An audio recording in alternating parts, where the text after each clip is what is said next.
no place left to run when you're trapped within the walls of your own fears.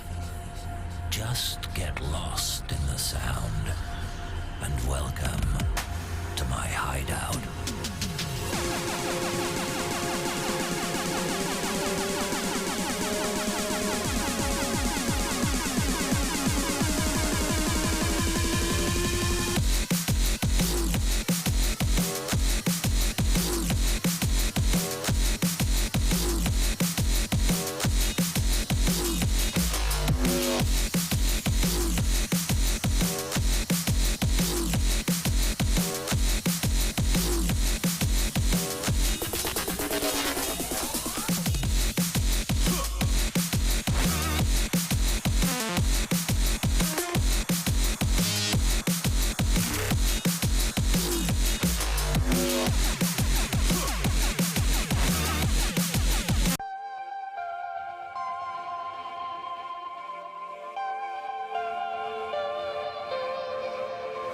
Tried to be better for you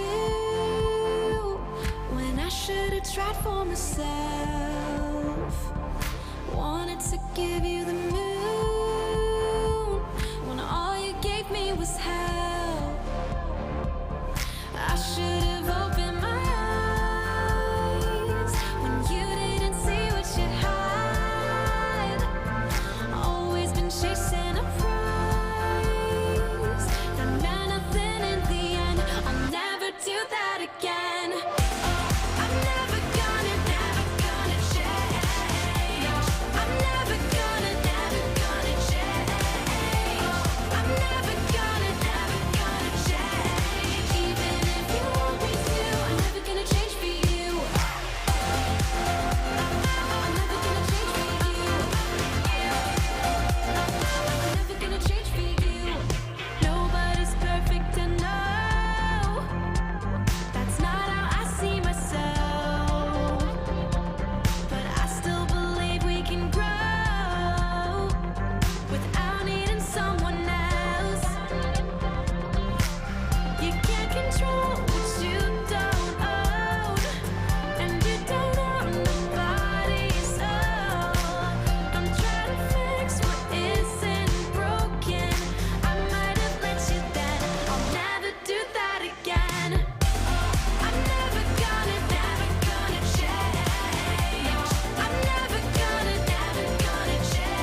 and I should have tried for myself.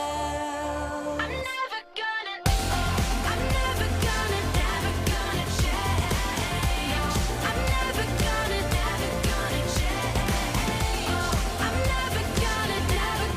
change. Even if you want me to, I'm never gonna change for you. Never gonna change for you.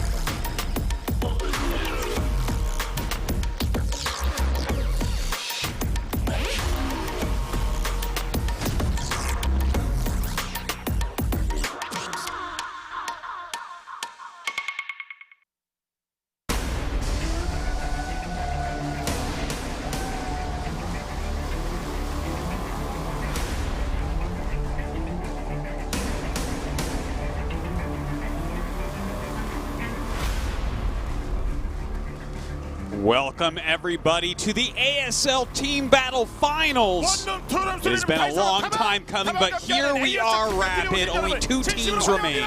Indeed, it is. And they do. And they are here tonight to play. It's Team Flash, who took the high road through the winner's bracket, facing off against, I guess, unexpected underdogs in Team I Am Mong, or Team Guemchu, have really just been looking so good as they fought their way here to the finals. Yeah, they've done a great job to get this far, but this might be the roadblock in their path that ends them here tonight. This has been a pretty long tournament. Several weeks we have been doing this for, and you see there is Team Flash. Consists, of course, of Rain, Flash, and Last. Flash and Last, 2 of the top, if not the 2 top Terrans in the world at the moment. And of course, Rain, the StarCraft 2 god, returned to his roots in StarCraft 1, showing nothing but fantastic games in the last month. Literally the reason that we brought out those fake pyrotechnics, the CO2 blowers on stage, just to make this look even more awesome, that we get to watch 3 of the best Brood War players ever to play the game here. Of course, when it comes to, like, you know, old school legends, I mean, obviously Flash right at the top of the list. But as far as Brood War players that are just on top of their game, his teammates are right up there as well. Oh, there we go. All right. A little bit of a ceremony. Start things off with Team I Am Mong. Totally cool. This guy, formerly known as Grumchi, one of the better Protosses back in the day, but definitely not legendary status. Along with him, Piano, a Terran that was up and coming. Everyone knew who he was, but wasn't really a big shining star. And then, of course, Sulky, someone who was very strong at StarCraft 1, became a god in StarCraft 2, and is back looking great as well. All right, so speaking of looking great, let's go ahead and head on over to our teams for a little bit of an interview to start off these ASL Team Battle Finals. So, Flash, you know, it's a little bit humiliating since you lost that last game to Tyson, so how do you feel now? 소위 말해서 한 명 한 명이 그날 포텐이 터져서 돌려막기를 했는데 오늘은 결승인 만큼 다 같이 He says, yeah, 잘해가지고 every match is not easy. Some matches are actually really hard, 이기고 싶네요. even for him. 개인전에서는 뭐 하기만 하면 모두 이제 전승하는 그런 분위기 내고 있는데. So, since you had a little bit of a hard trip to the finals, I was asking if he has anything to say about that. So when it comes to 2 versus 2s, since no one really wants to play the 2 versus 2 from your team, how are you going to do that? He says, so our strategy is actually just focus on individual victories and focus on our individual play. So your opponent, I Am Mong, seems like he's very strong to some opponents, but weak to some other opponents. And Flash says that he didn't even watch I Am Mong's games, so sorry. 진짜 흑마법이라는 게 존재한다고 생각을 해, 선수 중에. 누구랑 하든 5대5라고 생각하기 때문에. So yeah, there is some weird things going on around I Am Mong, so he's very unpredictable in his game. Let's go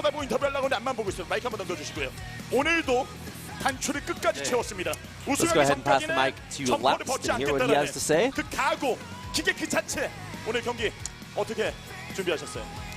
네, 일단 승현이 Alright, so you guys have, I 잘하는 guess, 형이라고 생각하고요. 일단은 흑마법 buckled up all the way here. So how was your preparation to the get here to the finals? 때문에 네. 그거만 조심하고 이제 우승하고 같이 풀게요.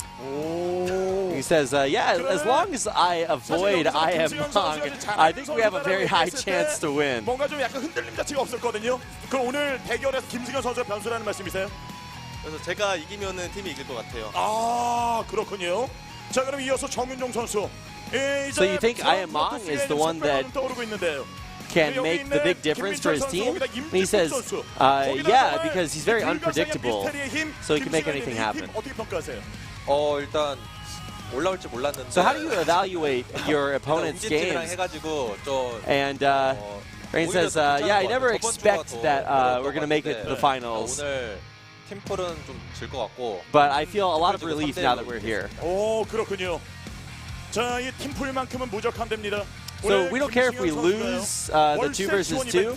As long as we win our individual matches, then we'll win. 이 우승 상금을 선수들끼리 분배가 아니라 무조건 월세로 쓰겠다는 이야기를 해줬어요. 방을 알아보고 있다고. 다방을 통해서. Now going over 자, to 이번 I 대회 am Mong. 참가한 이유가 뭔가요?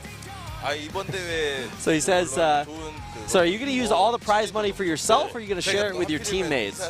이사를 가야 되니까. 가야 돼서 방송에서도 이제 다방으로. He says, yeah, unfortunately, I plan to move my house in the very near future. 계신 분들도 이사 갈 분들이. So it's going to be very helpful to use all of our prize money to move. 저희가 진짜 이렇게 개개인으로 보면 많이 밀릴. Oh, and with the Dabang application, it helps a lot to find great houses.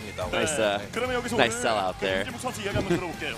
어제 놀라운 경기력을 보여줬습니다. 그냥 벌써 이 드랍을 통해 가지고 상대를. So let's hear what Oregon has to 완벽하게 say 이겼거든요. about coming into 오늘 these 그 ASL Team Battle 기세라면 Finals. 오늘 또 여기서 승리 챙기면서 우승. So you really pulled out great performances last night. 어제 이겼던 If you continue playing like that, you guys, could have a good chance here tonight. 이겼잖아요.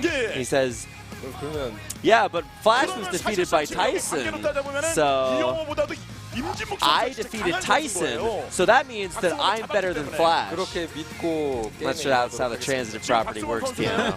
승률 랭킹 1위입니다. 아직도 1위예요. 동률이긴 하지만. 그래서 이영호 뭐 어떻게 해서 여기서 승리 따내겠다는 그 각오.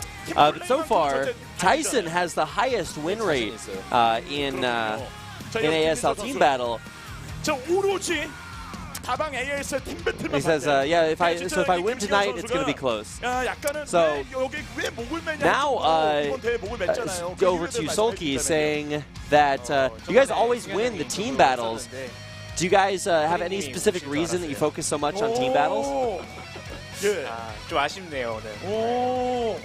자, And 그러면 Sulky, 오늘 지금 이쪽에서는 사실 뭐 개인전만큼 우리가 다 이기겠다라고 이쪽에 올라올 he 줄 says he's talking about a pretty girl caster that he was expecting to meet here in the finals. So I guess that was his motivation. 이길 수 있어가지고 그냥 대놓고 나간 거였거든요.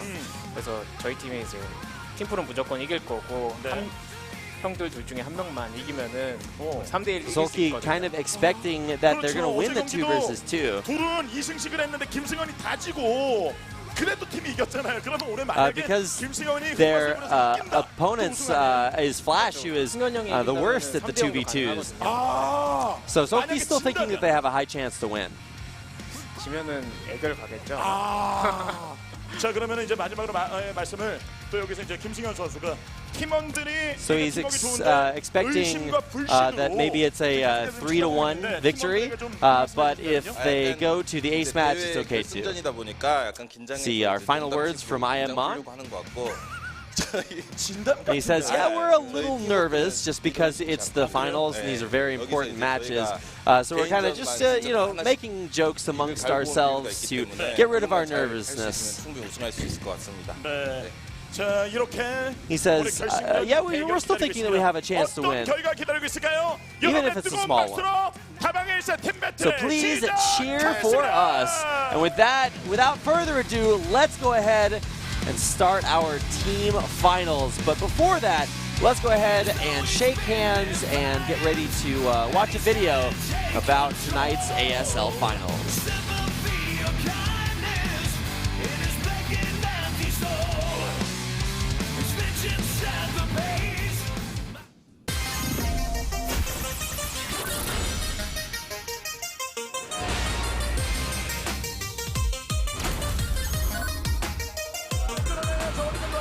내려옵니다 이번에. 하면 맞던가. 하면은 빈틈이 있었을 텐데.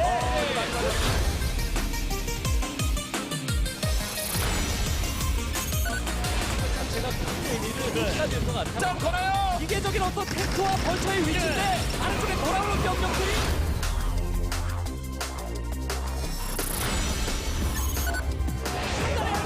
빨리 판단. 숫자가 꽤 많은데요. 자, 리버가 맞았어요. 리버가 맞았어요. 이게 차이가 납니다.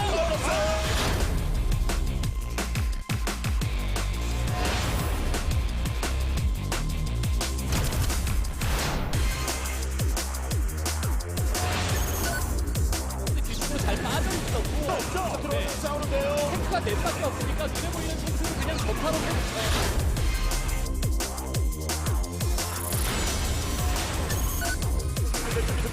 하지만 선수가 복구할 수 있도록 건데 경력이 중간에 좀 잡히면서 팀을 잃게 되는 도전.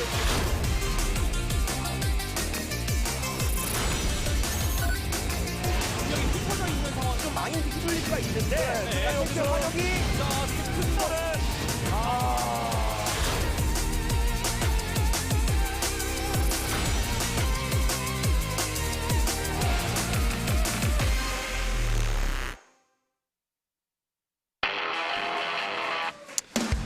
All right.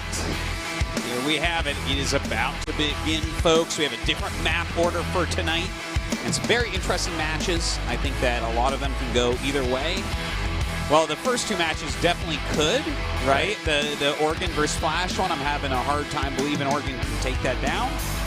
And of course, at 2 versus 2, who knows if Team Flash is ever going to pull their stuff together for that. Well, that's another interesting about the 2 versus 2. In case you guys haven't seen the races that will be being played, sometimes if you don't have one of the races on your team, then you have to, have a role swap happen. But in Team Flash's case, they're going to be double role swapping, and they're going to have Last play Zerg and Flash play Protoss. So, I don't know, Artosis. That's yeah, there's a sense in which anything can happen, but lo, it is written in the stars.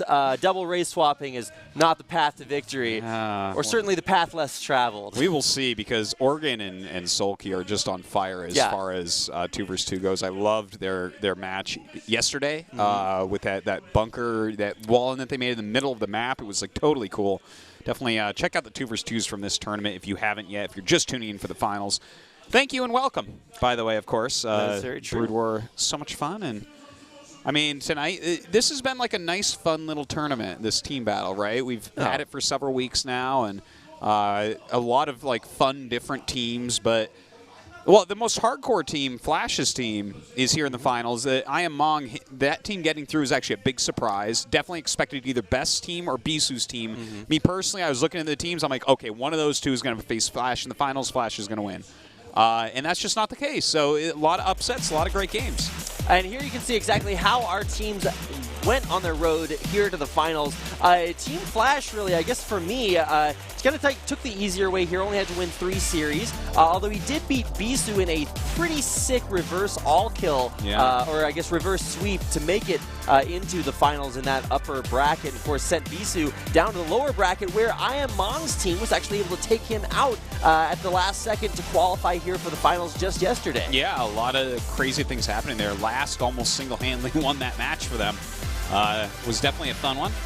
Now, taking a look at the most wins. Okay, this is cool. Look at that. Flash, Last, and Tyson.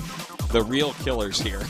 Damn. And yeah, I mean, Tyson really the big surprise there. I don't think anybody's surprised to see Bisu's name up there. Last also just playing like a god. Also because he's been fielded in the ace match once by Team Flash as well. And this is kind of funny. Look, Flash's team has 3 of the top 5 guys, and then Bisu's team, which was upset yesterday, has 2 of the top 5 guys in it. So it's kind of fun to look at these stats like that. And yeah. Well, if you ever have anybody tell you that statistics never lie, well, I think you need to reconsider that, because Team I Am Mong, they're here and they are, just the best team to be here. They were better in each of their matches, and I think it just goes to show that they have a lot to bring out here tonight. And as you see, the 2 versus 2 win rate here for Oregon Sulky, 100%. Yep. The 4-0 is all that matters. That 1-0 at the bottom means nothing. It's like, hey, we won the only 2v2 we played. We won our 2 vs 2, but lost the match, and that was it. And we Yeah, were sorry, out. that It's does like, not okay. actually count as success there. Yeah. I mean, that's where you get the participation trophy. It's like, yes, you guys, you did the thing where you win a game. It's like, hey, I remember you guys played that first week. Yeah. And that was it. Okay. But the 4-0 is very impressive. And for Yeah. Team I Am Mong, you heard Sulky talking about it in our interviews. They're going to lean a little bit on that. But, I mean, Team Flash are just like, okay, well, that's only one map, guys. You still have to win the rest of the individual games. Yeah, and it's very tough indeed because all 3 of their guys are guys that could be pulled out in that ace match. Whereas for their opponents, it's like Oregon won't come out in the ace match, right? So if it gets that far, you can narrow it down really quickly, maybe based on how they play today in their singles matches. It's pretty easy to predict if Sulky or I Am Mong come out. So, like, the advantage is with the team with the better 1 vs 1s, for sure. That is very true. I mean, if Oregon comes out in the ace match, that's a real mind game there. That's like, you know, Jane tearing herself away from the Vine bonds to go, like, beat up King Kong, who she's supposed to be the sacrifice to. I think I'm mixing my mythos, but either way, it's I think you mix up Tarzan and King Kong right there. I'm pretty sure. I'm sure there's going to be a crossover eventually. I mean, once the King Kong Tarzan movies, x King Kong. Yeah, that'd be great. if they made that, it would be close, and then you just realize how much of that is actually just like plot armor because it's a dude versus this giant gorilla. Well, that's kind of what we have in our 4th match of the games tonight. But starting things off with Last versus I Am Mong. Even all of Flash's teams said, hey, this guy is really tricky. We don't know what to expect. But Last has been the most solid player of all. Yeah, he's been super solid, but I Am Mong has very deadly TVP. I favor Last here. I think, you know, it's fighting spirit. It's Last. He is better than I Am Mong overall, but I Am Mong I will absolutely not count out. He's been playing great games. Specifically, his PBT has been on fire. It's been great, so there is the chance he can take that down. And then, of course, Rain vs. Sulky I'm very excited about as well. Man.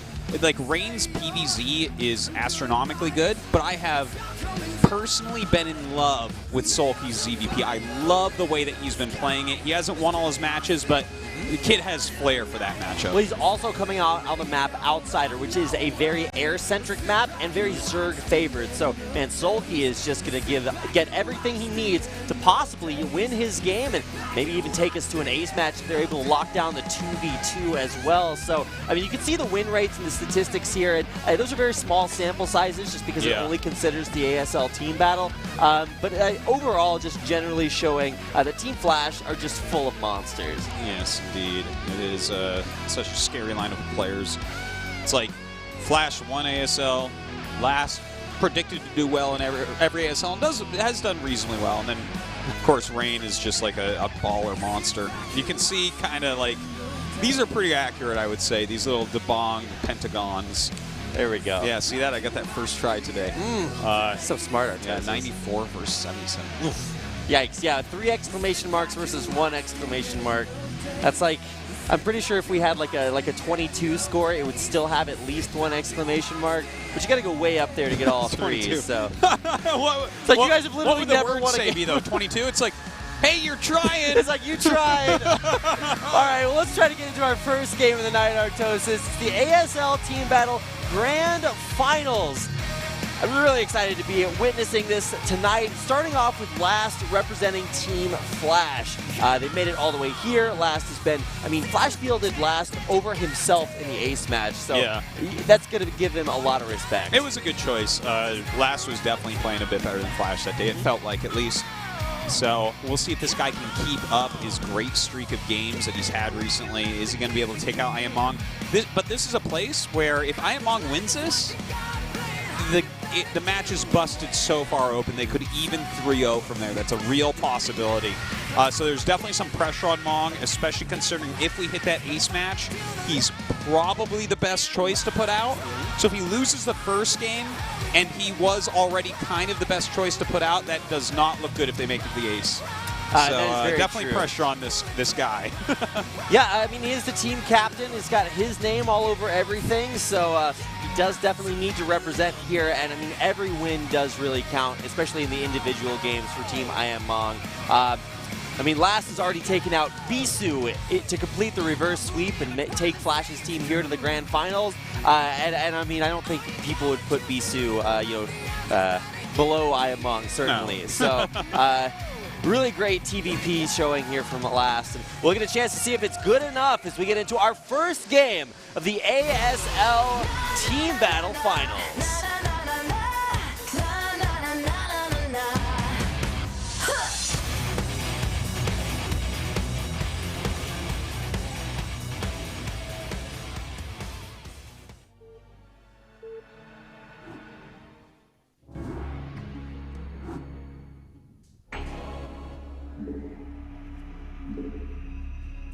And away we go.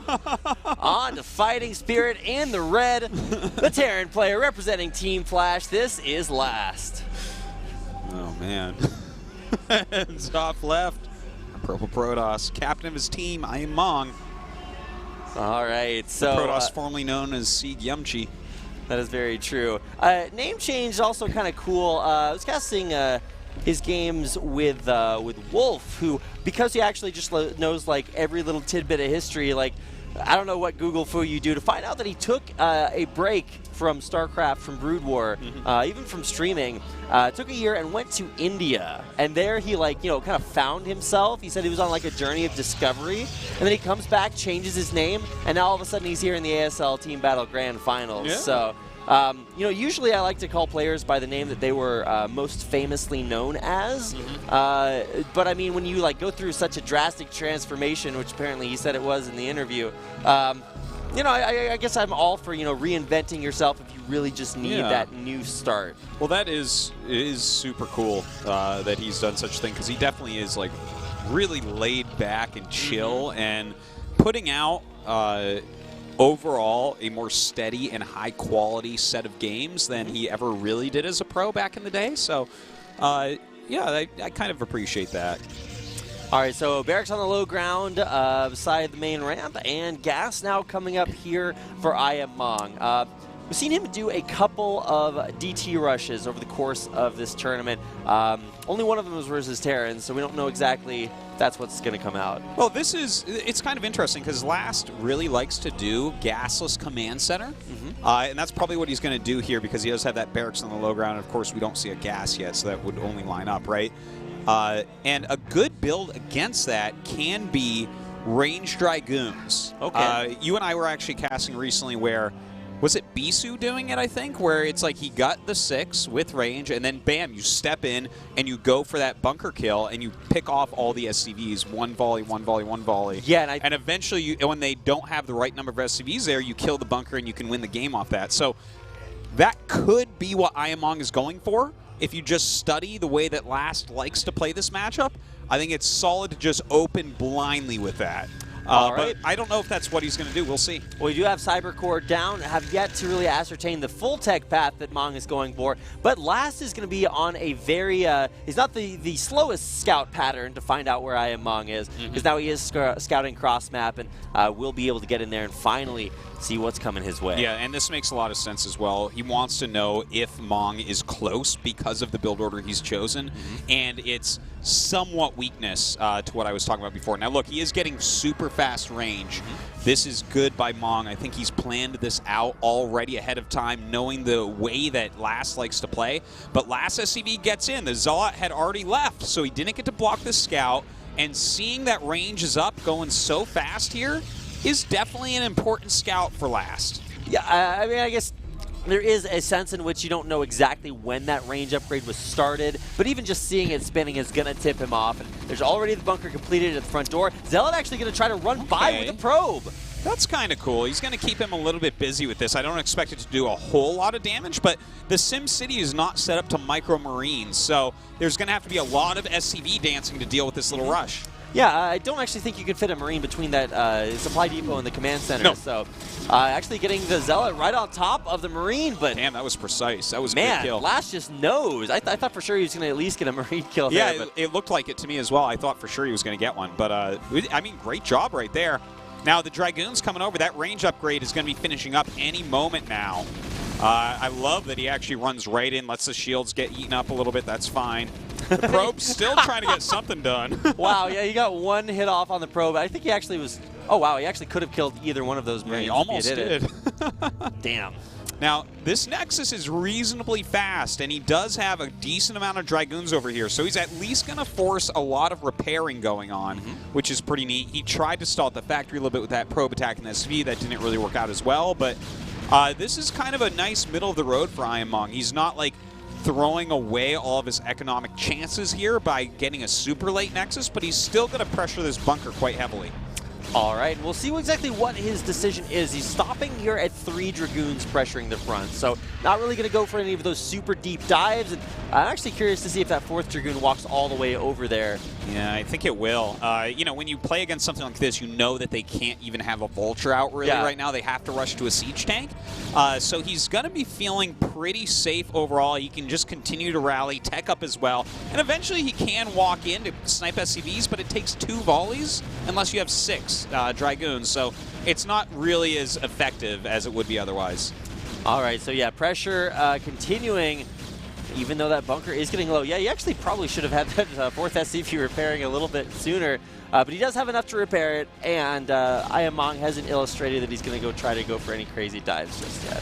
All right, the turret very far behind. This is an anti-DT turret. He's making quite sure that nothing can happen there. Also, the barracks being moved forward is so that nothing can try to run by right now. This is great SimCity happening by Last, getting the double upgrades. I love this 3rd Nexus from Ayamong. He's playing a really good game right now. Yeah, just getting ahead off the back of this pressure. Now starting maybe even pull back his Dragoons as they start to get hit by the siege tank and finding these little tiny places where he is safe.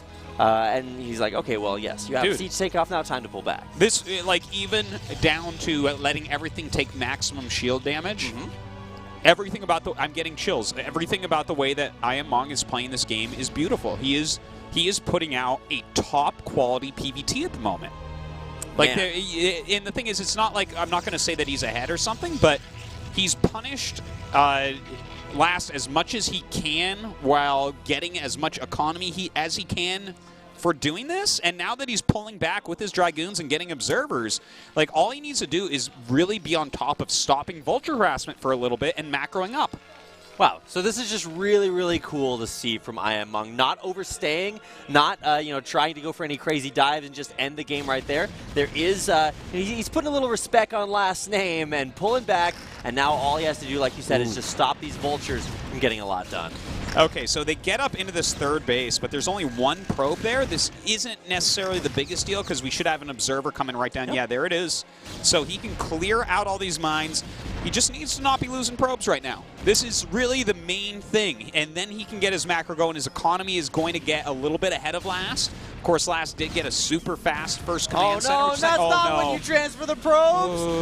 Yikes. Okay, so it's like 3 probes, 4 probes? Okay, well, I believe that's 4 probe kills, which is pretty significant. And he's going to lose more because he kept sending them across the map. So this is just like, that's not what you want to do. That is exactly what you said he should not let it happen. Yeah, that's rough. Like, that was like 6, 7 probes maybe that died there. That, you know, if you just send them a little bit later, you clear everything and then send them, you have 7 more probes than you have now, and that is a hell of a lot more economy. So that was Mong's first mistake. Let's see how many mistakes he gets before Last can kill him. I was going to say, that is sometimes what decides who wins the game. It's not just how good one player is, but I mean, you're only allowed a certain number of mistakes, and then it's just like, well, you have less stuff, and now you're dead. So 3rd base coming up for Last. Okay, this 3rd base is pretty neat. We'll see when Mong gets to scout this. Okay, the observer going in. This should tell him exactly what's going on. He sees the wall, and he sees tanks pushing down south, and he doesn't see Vultures in the natural. This tells him that there's a 3rd command center on the way.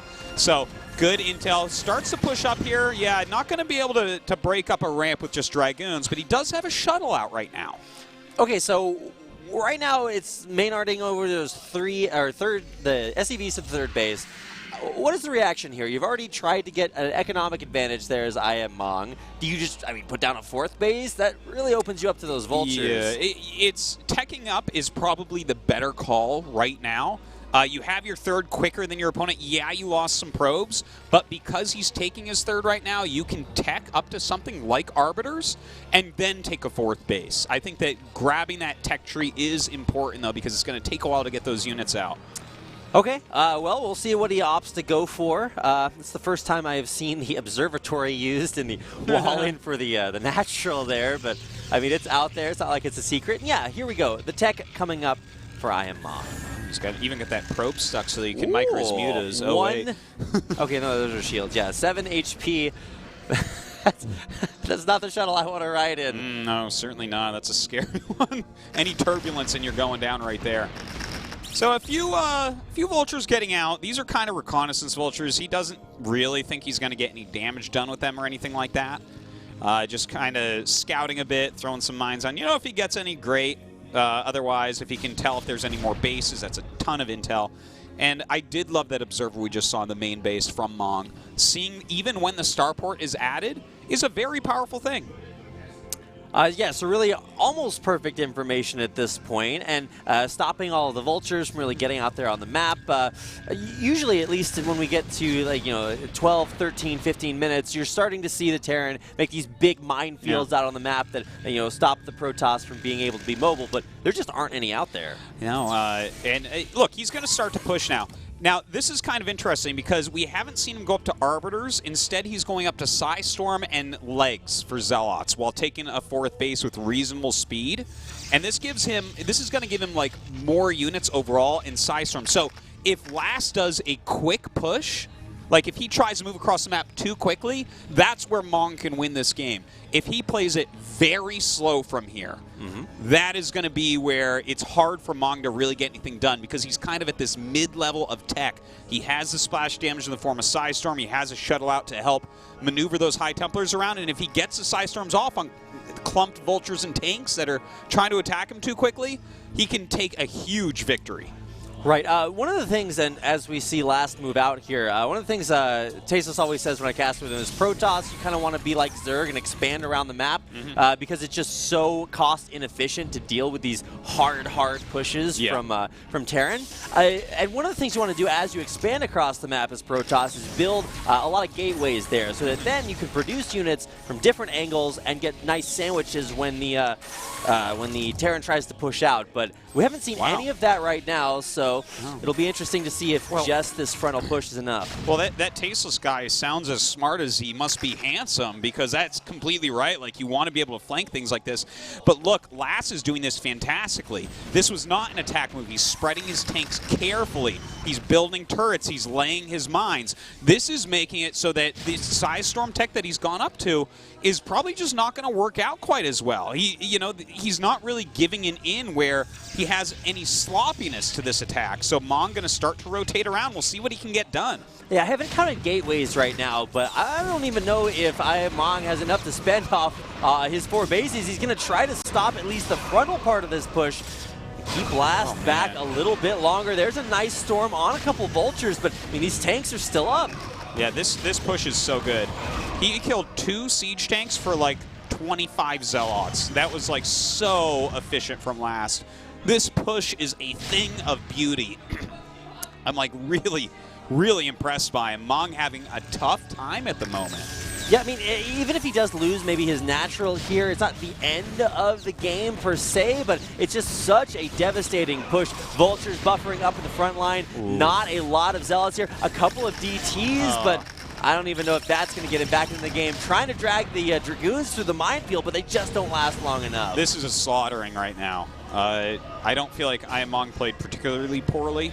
I like a lot of his choices. Only the probe transfer was a big mistake, but like this execution from Last is second to none. This push was just so beautifully done. He did it as quickly and cleanly as you really can as a professional Terran. And we've only seen a couple of really good Psystorms here. Not really legitimating that tech over something, like you said, like Arbiters or anything that could freeze a little bit of this push in its tracks. I don't know, the flanking also a little bit uncoordinated. Here comes a few Zealots that will push back the frontal tanks, but I mean, even just vultures enough to deal with I Am Mong's army. Last right now is making Terran look imbalanced. Like, that's how good this push is. Like, I'm really, truly impressed by how well he's done it. And like, Mong's choice of how to play this was slightly unorthodox, But it's a powerful way to play. It just ends up not working out here. He doesn't have any counterattack potential with recall or anything. He doesn't have any way to screw this up for Last, and Last is destroying him because of it. Yeah, I don't know if the counterattack there with a few Zealots is really where you want those units right now. You need to defend here at home, and with so many Vultures, Last just on point with his pushes, his micro, his macro, just insane. Yeah. And Ayamong just can't keep up. This is truly beautiful.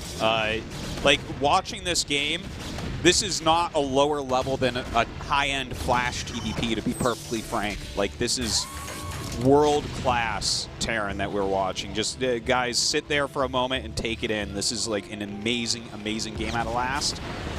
And I mean, Ayamong is a very strong Protoss, but he has nothing here. There is not a chance for him to do any damage, to hold the push. Like, it's almost funny that he's still in the game, to be honest. I mean, yeah, especially he's been dead since the turrets went up outside of his natural. But that Zealot run by Artosis, Yeah. that's what's not. I don't know, man. GG's. Ayamong taps out and Last secures game number 1 for Team Flash. Yeah, that is quite the level of play that he brought today. Wow. Wow.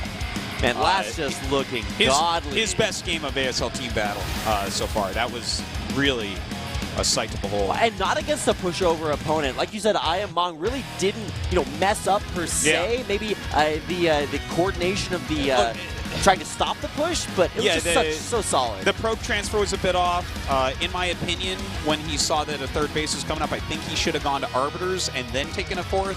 I don't mind the strategic choice that he did end up going with. It just ended up not working out for him, but like, that was just so clean from Last. And like, yeah, I don't know, man. I've watched like basically every high-level TVP for so many years. And that was a sick one. So cheers to Last. He takes game number 1 in this ASL Team Battle Finals. When we come back, it's going to be a PVZ Rain against Sulky.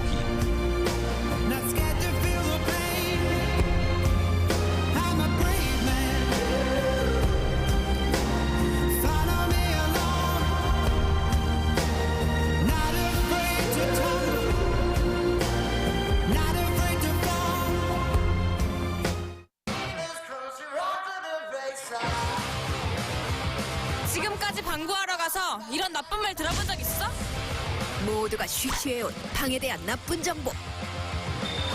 다방면으로 보자. 다방.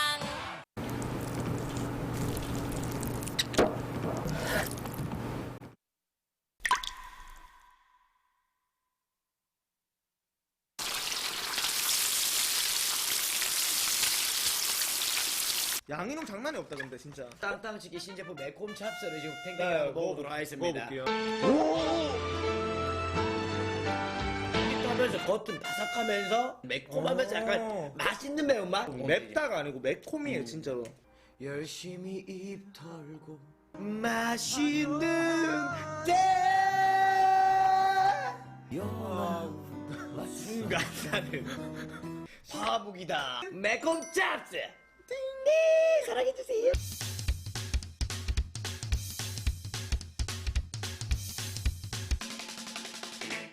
마음이 가는 대로 즐겁고 신나게 쓰자. 캠퍼스 시리즈. 제 아이디를 추가를 하면은 제가 나와요. 사연 주세요. 시가 넌 이미 늦어버렸어. 늦어버린 것 같다. 사람이 굉장히 좋아 보이나 봐요. 미안하지. 야, 니 용기를 좀 가지고 먼저 고백을 해봐라. 온 과에 붙인다. 뭉청아. 오빠야. 그기 애면 너는 그의 촉촉한 목소리에.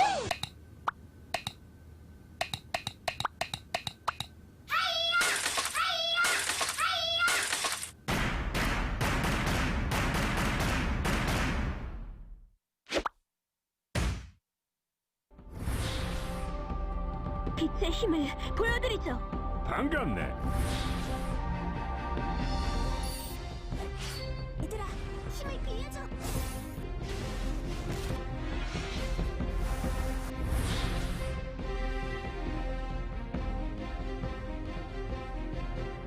누구도 나를 막을 순 없어. 방해하겠다면 전부 부숴주지. 판타지 마스터즈 2.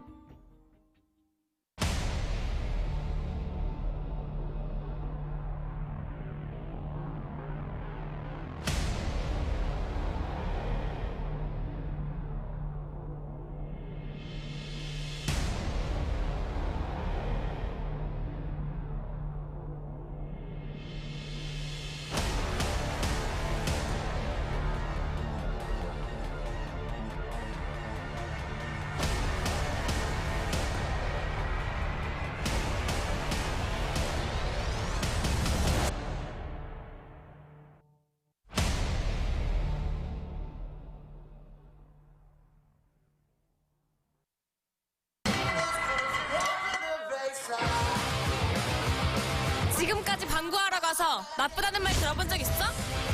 모두가 쉬쉬해온 방에 대한 나쁜 정보. 다방면으로 보자. 다방.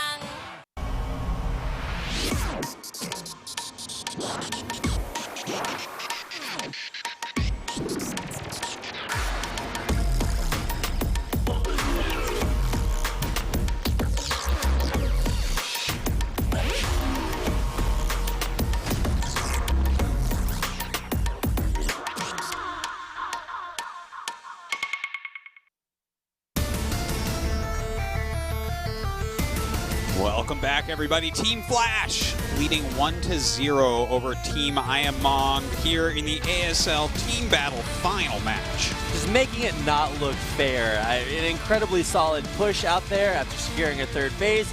Last takes the first win in tonight's team battle. And that's going to send it into our battle of the StarCraft 2 gods, Sulky versus Rain. Yeah, this is like such a fun match. I was mentioning yesterday I would kill to see it, and here we are. I'm so sorry, Rapid. You're going to have to go.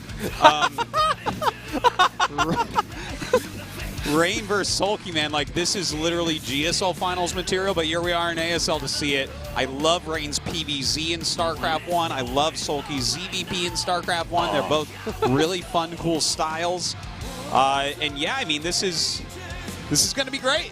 It certainly is. I mean, both of these guys, StarCraft 2 champions, GSL champions, and now coming into their Brood War careers looking just better than ever, especially in a game that had they continued to play instead of StarCraft 2, they definitely would have excelled there as well. So really just seeing the greatest of these players' performances, and Sulky, especially for his team, a lot riding on his shoulders. If he can pick up a win right here, that could be what gets Team Iamong to the ace match. Yeah, exactly. This is... Because, okay, let's just assume that they're going to win the 2 versus 2, just to make this more fun, right? Okay. And they probably should. I think that you look at Oregon versus Flash, and you're like, I don't even know what you're supposed to do. Flash has the same units as you, and he's better than you at everything that you know how to do. So how do you win that? You probably don't.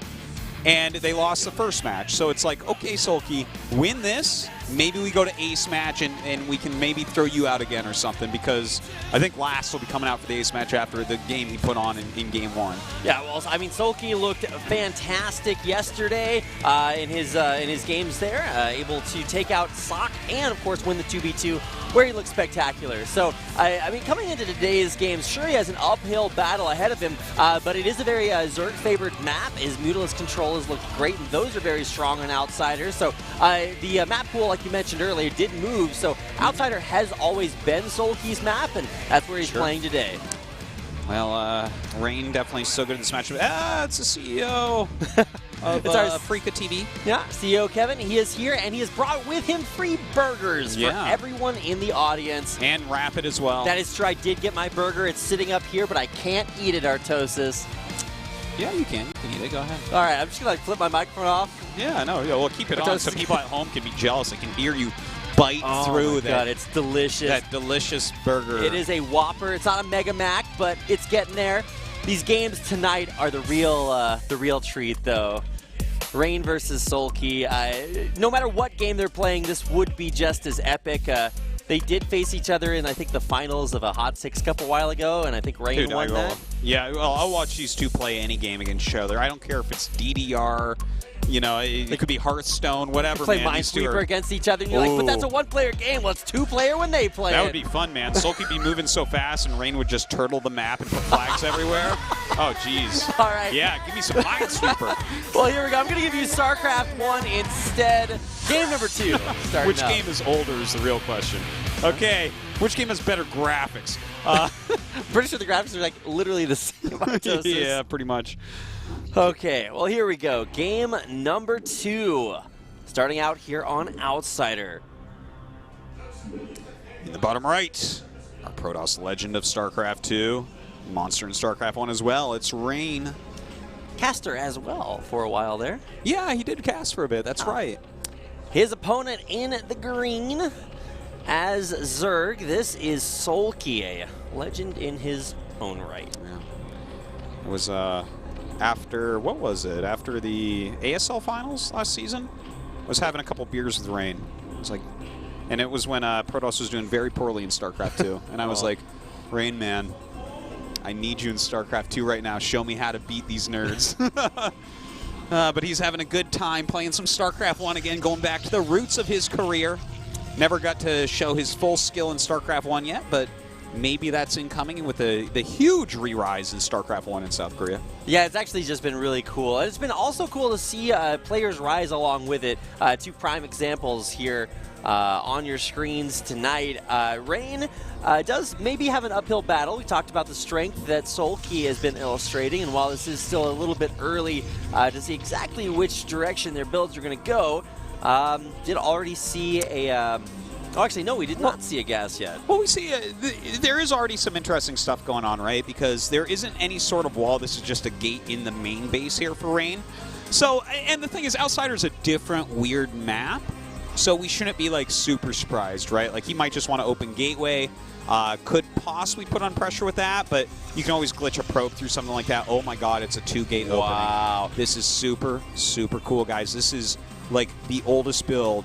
Once upon a time, before Bisu was a sparkling in his data's eyes, right? Like, this is the build order for PvZ back then. You go 2-gate Zealots, and you hope that you trade well enough with Zerglings that you can parlay this into a later game tech. It was also a hatch first build for Sulky, so this pressure just could be insane. We're going to see bad scouting patterns for both players, and this is really going to, I guess, hurt Sulky because now Rain knows by process of elimination where to send these first Zealots. All right, the Overlord's seeing exactly where this base is, and that Zaw is coming out. The spawning pool not quite done yet, so definitely going to take a little bit of hull damage here on that hatchery if the Zaw decides to stay right there.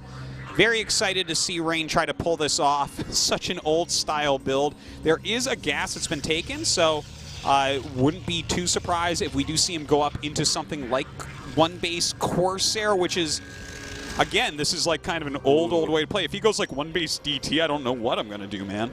Well, here come the first Zerglings, Artosis, and with the probe moving forward, it's just going to try to get individual hits off because a probe hit and 2 Zealot hits kills a drone. That's right. We'll see how he can do this. Some good micro so far from Sulky. Gets the probe. The probe is a good, solid kill. Okay, 1 drone down. So already the Zealot doing okay. Now, ideally, at this point, you want to run the Zealot into a safe spot. Wow!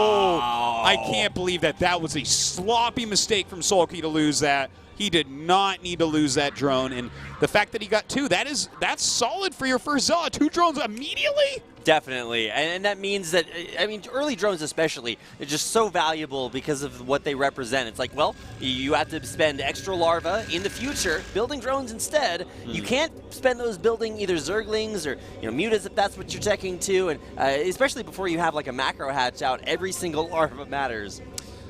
It really, really does. Now, Stargate on the way, still just sitting on 1 base is Rain. As you were saying, though, air is so important on this map, like air control. And, of course, getting a Stargate this early, the Corsairs will give him air control basically for the entire game. That's definitely a fact. But if Sulky doesn't take too much damage coming up, how does he fare Rain, that is, how does he fare against the amount of Hydras that are going to be able to be macroed out when Sulky looked like for a moment that he might take his third base before Rain even takes a natural? Yeah, I think Sulky was thinking about that, but he pulled his drone all the way back. Sometimes what you can do, and this happens once in a blue moon, is that the Zerg will glitch a drone through and get a double gas and then just produce precisely 1 bazillion Mutalisks and just kill everything. Not what we're going to see here. Instead, like you said, just one basing it here for Rain as he pushes out with quite a sizable force. Now look at this tricky scout. You can use pylons to push a probe over mineral patches, so Rain has done that very quickly. He's going to see exactly what's going on. The gas has been taken, and no more drones mining on it, so that's a lot of intel. But these Lings going for a surround, and in fact going to run right into this main base. That is very annoying for Rain to deal with. Yeah, Zerglings in your main. They're so fast, so quick, and going to deny gas mining at least for a second. Should be able to find a couple of probe kills here as well. He's screwing up the AI as much as he can with some of these buildings here, trying to get his Dragoon and his Zealots back. Corsair coming around, looking for Overlords everywhere.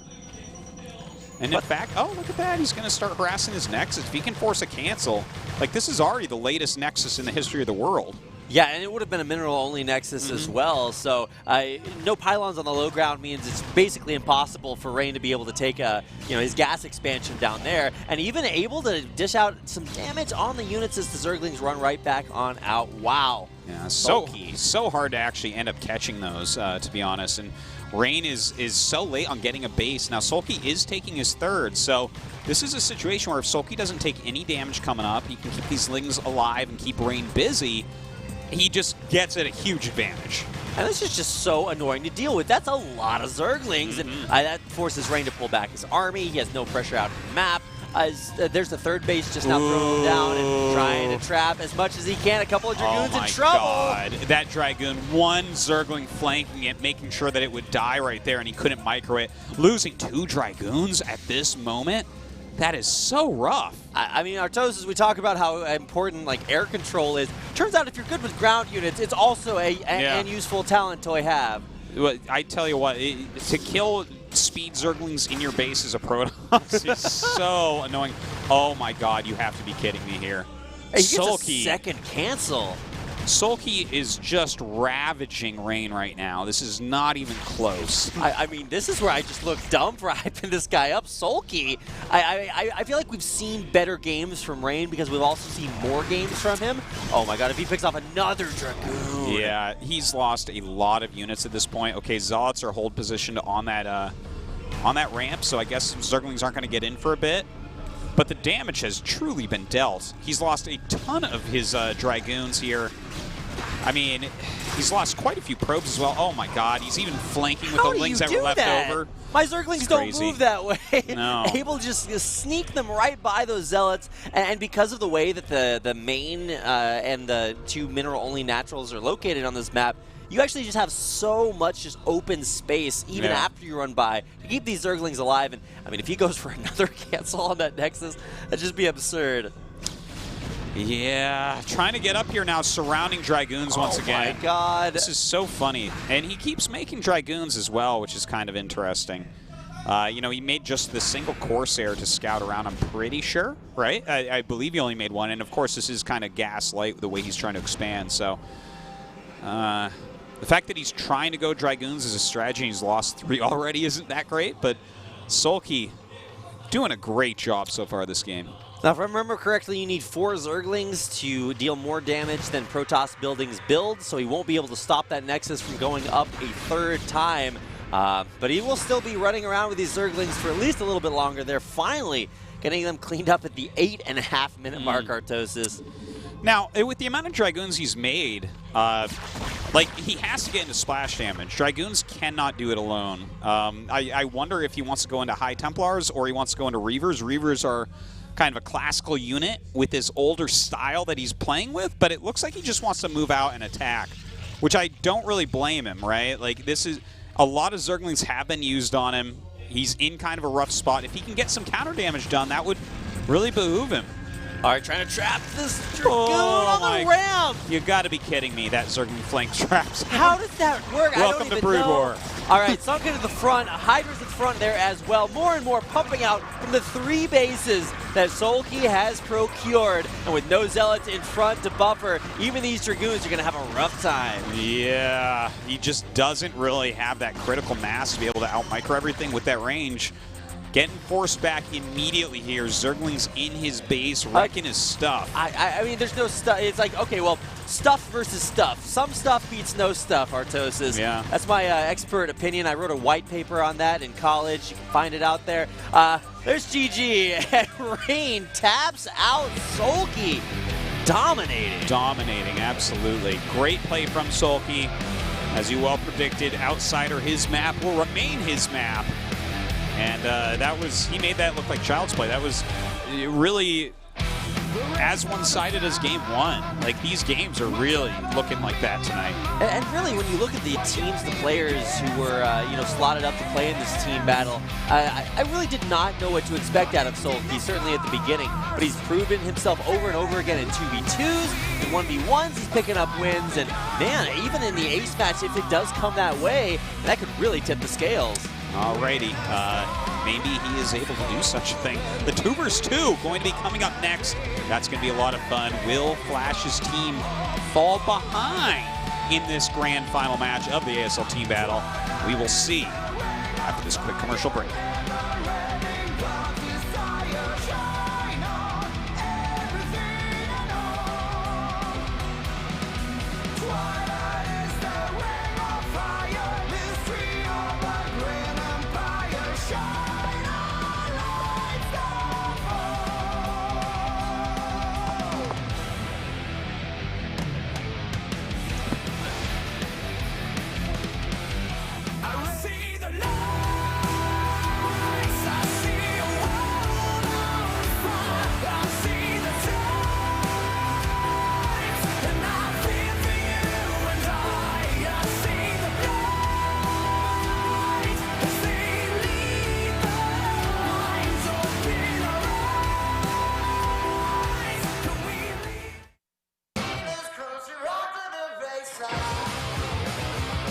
지금까지 방구하러 가서 이런 나쁜 말 들어본 적 있어? 모두가 쉬쉬해온 방에 대한 나쁜 정보. 다방면으로 보자. 다방.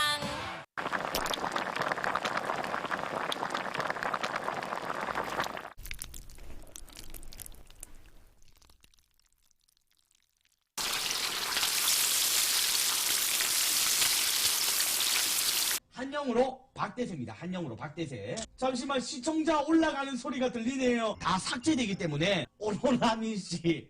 잠시만요. 아니 성인이니까요. 짠하고 뭔가 기분 좀 나 있다. 나는 왜 피는지 이해가 안 되는 게 좋으면 그뿐이야. 더 좋아하면 인생 고달퍼. 맞아요 형님. 너 아직 그 여자 못 잊었어? 매장된다. 그건 맞아. 피부도 좋구만. 이거 잘 나온다 진짜.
내가 진짜 오늘 어떻게 되든 나 헌팅한다. 아무나 친구를 누르는 거야. 뭐 유혹을 하고 싶시다. 24시간 뒤에는 이 사람이 못 봐요. 셋, 히. 바랑 합방할래? 이야. 새로운 인연을 만드는 거에 중점을 둬야 됩니다. 남자는 안 돼. 빵야. 누구나 보면 반할 수밖에 없을 겁니다. 저도 또 같이 소개팅 같이 나갔으면 좋겠습니다.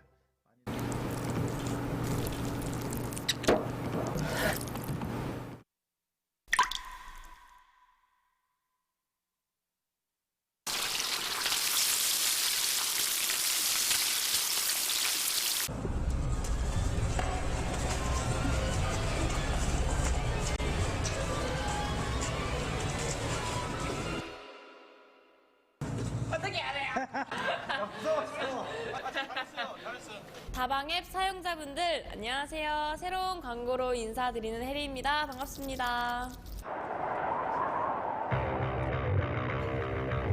놀고의 컨셉은 무엇인가요? 네, 잠시만요. 걸크러쉬 혜리가 되어서 나쁜 정보가 방을 구한다는 나쁜 정보를 혼내주기 위한 걸크러쉬 혜리로 변신을 해봤습니다.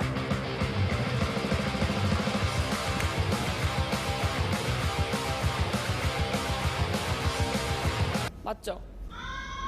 아니에요? 망했다.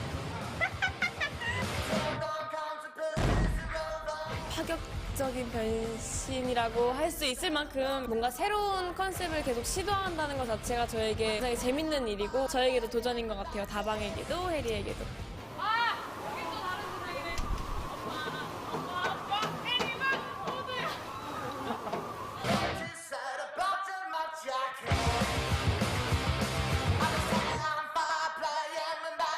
미안해, 저 아니. 가슴이 아프네. 난 따뜻한 기분이. 다 벗으세요. 하나씩 벗길 거예요. 하나씩 벗기자고. 잘못한 사람 하나씩 옷 벗는 거야 오늘. 미안합니다, 혜리 씨. 아니에요. 괜찮아요. 완전 멋져요, 근데.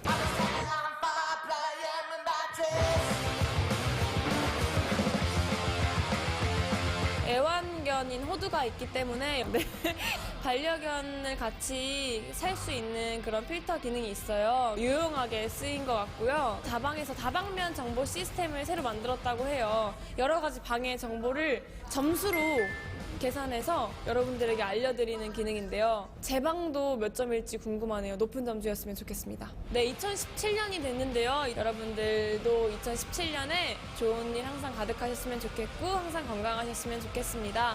다방도 혜리도 많이 사랑해주세요. 감사합니다.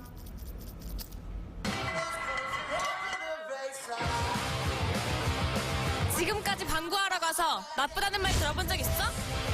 모두가 쉬쉬해온 방에 대한 나쁜 정보. 다방면으로 보자. 다방.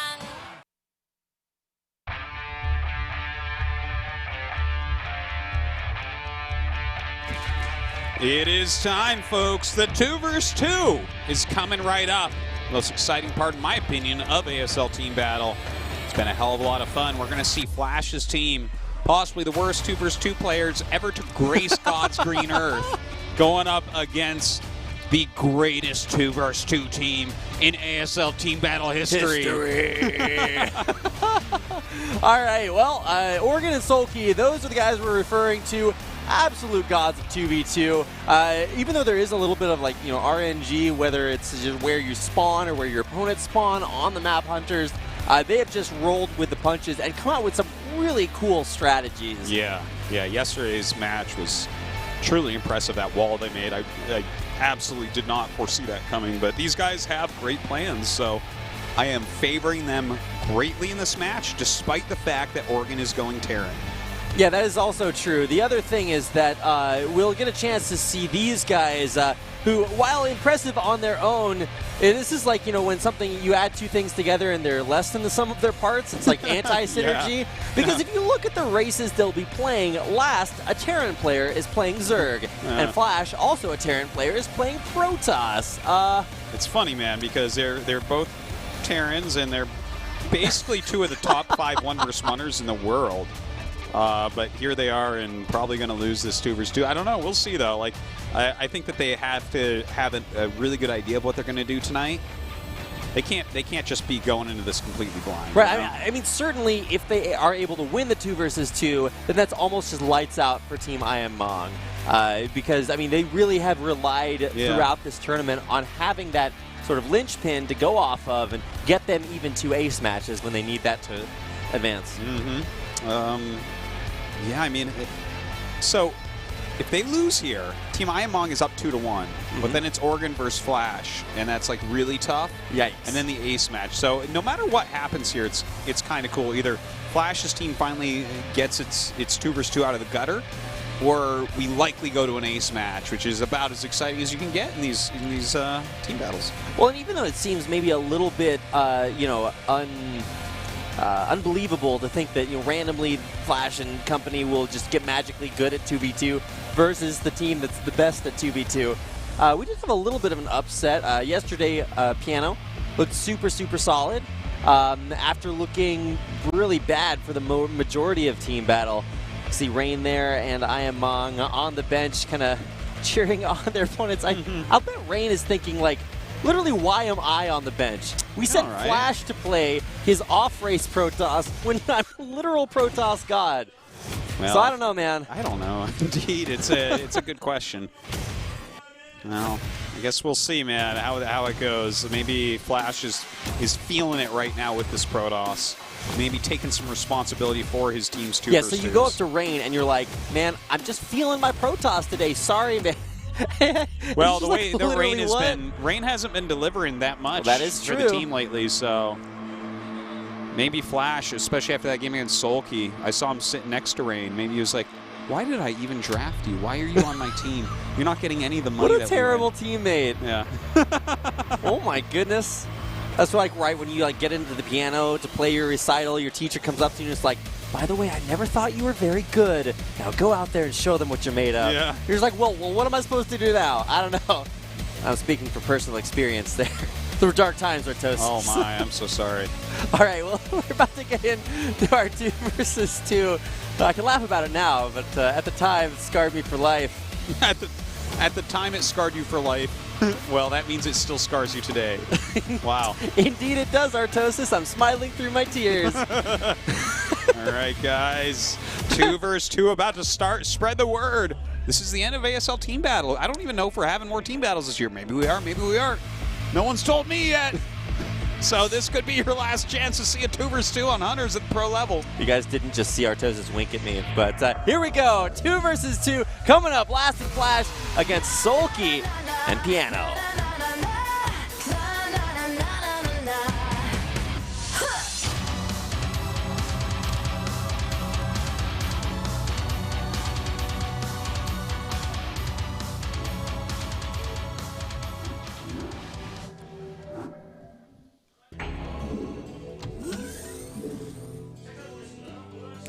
And here we are on the Hunters, the third version of this map, because it took that many to get us to a place that we can play 2 versus 2 on this UMS.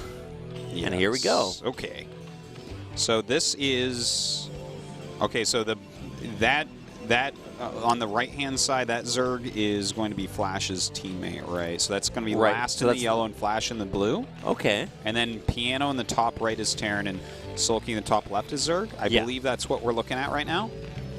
Yes. Oh my God, you're so smart, Artosis. So, okay, so looking at the positions, Flash is pretty far away from everyone with his Zealots, so that's a little bit tough because that's obviously going to be very slow units.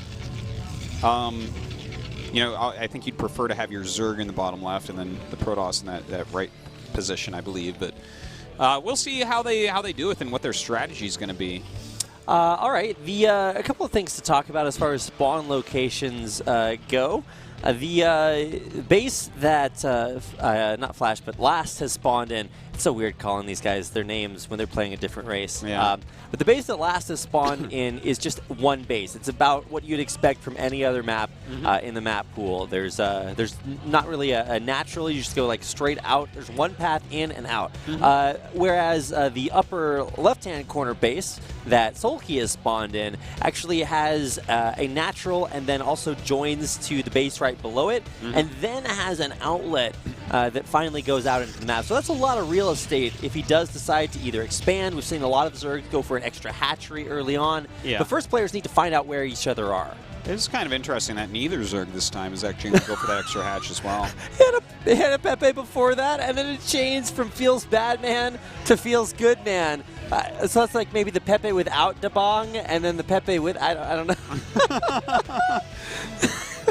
We're repurposing the meme to advertise a Budang-san app. That's the future, man. Oh my god. Memers need apartments too. It's so ludicrous to me. It's like, in what world do you use a picture of an anthropomorphized frog to make your product more popular? Well, certainly on a StarCraft television show. This is our life, Artosis. All right, so we're about to see the first few Zerglings get out across the map. Nice dodge there by the SCV to escape his pursuers and continue his scouting mission. Right, Last and Sulky both on the map with their Zerglings. That's a rather quick layer coming out of Last. So that's kind of cool. Definitely, if he gets those mutas out, can be very helpful against his Zerg opponent here. Flash nice. Sending Zealots across the map as well. Yeah, pick off there on Oregon's SCVs. And a lot of times Terrans, their job early on is just to defend, to not die. And here we see the first little bit of aggression is Last. He's going to poke up here into Oregon's base. This is interesting. Flash is making a pretty early forge and a pylon near his opponent's, or rather, I'm sorry, in his teammate's base. I don't know if he's going to put a couple cannons down to keep him alive while he goes mutas or something. That is a possibility that they try to go for later game. Like, this could just be kind of like a little bit of pressure that they're putting on right now.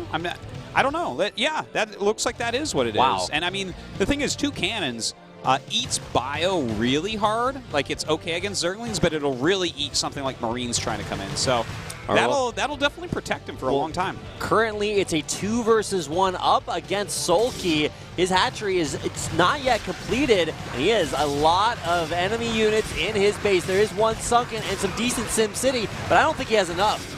Oh man, the Sunken definitely getting a bit of value there. Azal holding a lot of the Lings at the bottom right now, and some great drone drills come out. Very few drones left. Oh, Sulky loses an extra drone right there. Brutal indeed. More Lings coming up from Last. Picking off more drones. Oh my god. Only 2 drones left over here for Sulky. I think that's only 1. Oh no, it was 2. They were right on top of each other. But wow, a lot of damage done. In the meantime, what has his teammate been up to? Oregon just now leaving his base with a decent bio ball. But I mean, what's he going to get done with that? Well, he's not going to get anything done to Last because he has cannons in front. I believe Flash is setting up cannons in his front, which is a lot better job than Bisu did. He had his cannons kind of in anti-Ling formation, but if you want to stop bio, you just need a row of them in front of everything, and that's exactly what he's going for. Spire about to finish. Second cannon about to finish there as well. And, I mean, this is going to be a rough wall to push through. 2 cannons up, and already Piano knows he needs to pull back. Dude, they're looking really ready to win this game. Sulky took too much damage, and Flash has actually protected everyone against bio. I mean, there's enough 2 versus 2s out there that you can see that Oregon really wants to go bio in this situation, and cannons shred that early on, so they've given themselves this edge to actually out-tech the Terran player. And normally in a 2 versus 2 like this, the Terran is going to roll out with tech and punish you for having the early units to hurt his Zerg teammate. So this is like really cool the way that Flash and Last are approaching this. Yeah, and they're playing it like a team as well. Flash actually building cannons in his teammates' main just to defend early on because Protoss have that prerogative. And now his teammates kicking into high gear with the first Mutalisks out on the map. Okay, so the Muta's going to go towards the Zerg player, no doubt. Like, there's just going to be Marines in the Terran base, so it wouldn't make sense. Kind of looking for Overlords right now is that flight pattern. But Oregon has already sent enough Marines there that he can pretty much protect the drones for the time being. So that's really good. He's helping Sulky to recover. Sulky does have the second hatch. That's super important as well to allow him to really get his drone count up. And here come in those first few Mutalisks. There's a missile turret up and some bio in the base. So they'll push last out for now, but I mean, it'll be really hard for Sulky to sort of reboot his economy here. And he does have 2 hatcheries, but I mean, he lost a lot. Yeah, it's taken a while. Like, he has no units. That's why the bio's sitting there. But he's redroning really heavily, and he can go into pure unit production really soon here, so that's good. But the fact that Flash is going into Reavers behind this is just like a perfect play, right? That's going to just massacre all of these like low-tier ground units. I can't get over it. Like, you just said the sentence, and Flash is going into Reavers behind this, man. I mean, there's an alternate universe in which Flash is the best Protoss player. So, I mean, maybe that's a little bit more common there. An alternate universe, Rapid? Well, I mean, or is might it actually literally right now, right here? I don't know. The Ghost of Beast who's going to DT stab me in the back if I say that, Artosis. Okay. Flash's Dragoons out there on the map. And continuing to try to stim this bio and pick off these mutas, but really decent control there by Last. Turns out he's good at more than just making Terran look broken. Yeah, I guess so. Reaver popping out. It's time to get moving with that. 3 gates up for Flash as well. It looks like he just finished up on his Dragoon range. So Dragoon Reaver going to be an excellent unit composition going forward. And with these cannons kind of guarding against small counterattacks at both bases, they should feel free to be out on the map. So eventually we'll get a chance to check out Sulky's base again and see exactly what he has in store. Flash really hasn't done a whole lot with the rest of his units that he's produced just yet. So Shuttle Reaver control is the hallmark of being one of the best Protoss players. Yeah. And because he has gone into that tech, we'll get a chance to see exactly how good his control is there. Yeah, that is going to be really fun to watch. It's Reaver control is no joke. You definitely got to practice that quite a bit to be good at it. So let's see if he does the perfect shuttle popping and baiting and all that stuff. Oh my god, that would be ridiculous. Well, I mean, Flash is good at building cannons. Some burrowed lings out there on the map. Now, burrow makes a pretty loud noise that you can hear from quite a bit away, so we've seen that reveal the sneakiness earlier on, but oh man, Sulky, this is not going to look good. He's got a couple of spores, but that's a lot of mutas. Yeah, the muta's definitely going to be able to knock out these spores rather quickly. That means that a ton of bio are going to be stemmed up towards this. In the meantime, they're actually going after Flash's Dragoons. Not sure how many he is going to end up losing down there. But, I mean, Lass is getting enough done here. I like this move. Yeah, denying mining for quite a bit. Not that many drones picked off, but he's going to be forced to use those drones to build more spore colonies just to survive any more potential muta harass. Burrow's a really cool way to, I guess, keep your lings alive against, bio balls out on the map. Yeah, and if like something like Dragoons walks on top of them, bam, you unburrow, it's over. Like, yeah, they're dead. You surround it all and you kill it. And the thing is, it's going to be hard for them to actually have detection out here as well, right? Like, Flash is trying to make Reavers and whatnot. Like, is he just going to check the middle with an observer? Are we going to see Overlords out in the middle of the map? No, it's slow Overlords. Not. He's making mutas, so it's a cool move. Yeah, this is really cool. Sulky just being as annoying as possible, burrowing a few Zerglings out at some potential bases, making sure that they do have vision out there. I mean, Sulky did sort of get that reboot off. He's got drones and Zerglings, but, I mean, he's going to be going up against now a 2-base Zerg player. Big stim in there, and not a lot to protect that base. So the unburrow occurs. Great move. Now, okay, well, Scarabs are pretty good against mass Zerglings. This is pretty funny. The Scourge actually go in and slay all of the shuttles here. So now Oregon has a chance to micro against this. If he splits just right and draws the Scarabs out, he could theoretically kill all this. Oh my god, Oregon moving forward, some decent Scarab shots there. He needs to be able to get that bio on top of the Reavers. One Reaver does go down, but a huge Scarab shot thinning out this bio. It's almost just medics left over, and there's not enough Marines. More stimming up from the bottom. The Reavers being controlled backwards, trying to keep them alive for as long as possible. Only one Reaver left, but the Scarabs continue to connect.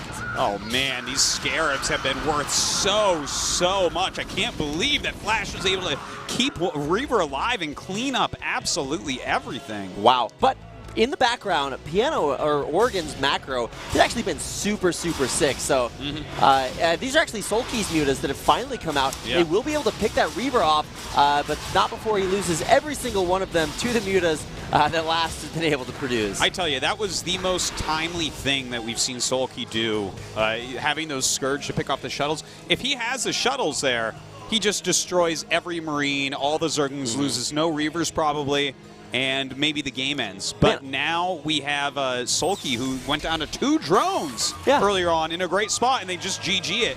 What about, how do you, man, Sulky, how much more of a god do you need to be? He had literally 2 drones and comes out with a super pimpist play there towards the end, sniping off Flash's shuttles, and just kicks him out of the game. Yeah, it was a great move to bring his Scourge down right at that time, allowed Oregon with the spread to, I don't want to say out-micro the Reavers, but if you can't pick them up and shuffle them at all, they're just so slow, you definitely can take them out. Yeah, when you talk about Reaver micro, it's Reaver and Shuttle micro, not just the Reavers. Truly, it's more Shuttle micro than Reaver micro. That's true.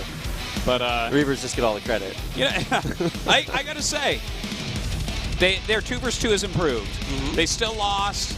They're still the worst, but that was, I like the cannons. I like the strategy that they went with there. Didn't work out. Oregon and Sulky take it and propel their team ahead. They're leading 2-1 right now. Wow, and that's never really something that I would have expected. Winning the 2v2, maybe, yes, but this takes it into Piano's hands. Can he either close it out for Team IMMong, which would be the most uppest of hill battles? I mean, that's where you have to walk uphill at a 360-degree angle. We'll see if they can do it when we come back.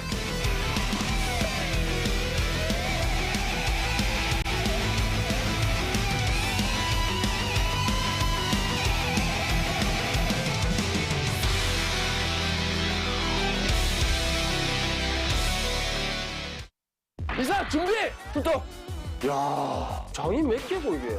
우와, 야 이거 트랜스포 아니에요? 여기 뭐 장롱이에요? 우와, 여기 침대가 있어? 와 이거 진짜 좋은 것 같아요 이거는.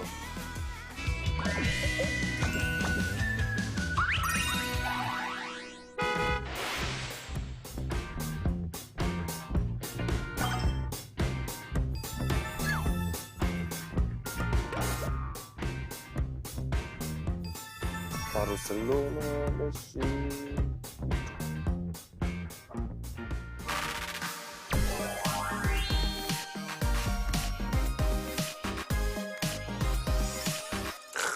다 됐네. 보자. 나 근데 이거 날 자리가 없네. 이 연예대상을 빼고 이걸 줄 수도 없고. 그래도 영광인데 이게 하나는. 피규어 때문에 이사를 가야 되거든. 선배님. 정훈아. 예. 야, 니 이번에 이사했다며? 예, 이번에 이사했어요. 근데 니 뭐 부동산 알아봤나? 요즘 누가 부동산에서 집을 알아봐요. 어플이 있는데. 미안해. 옛날 사람이어서. 네. 이거 어플로 보고 바로 몇 군데 보고 가면 되구나. 야, 이거 다방면 스코어 이건 뭐야? 야, 이게 63점이네. 교통, 관리비, 옵션, 편의시설 좋은데 가격이 너무 세다. 오, 76점. 여기 피규어를 넣을 수 있는 수납장이 있네. 약간 높은 이유가 있는 것 같아, 확실히. 와, 이거 바로 전화도 되네. 여보세요? 방이 있습니까, 지금? 예. 그럼 좀 이따 갈게요. 예. 일단 준비를 하고. 바르셀로나! 이사 준비! 뚜뚜! 너 여기 좀 대기하고 있고. 이사를 해야 돼. 여긴가? 야, 여기 뭐 공인중개사처럼 안 돼 있네?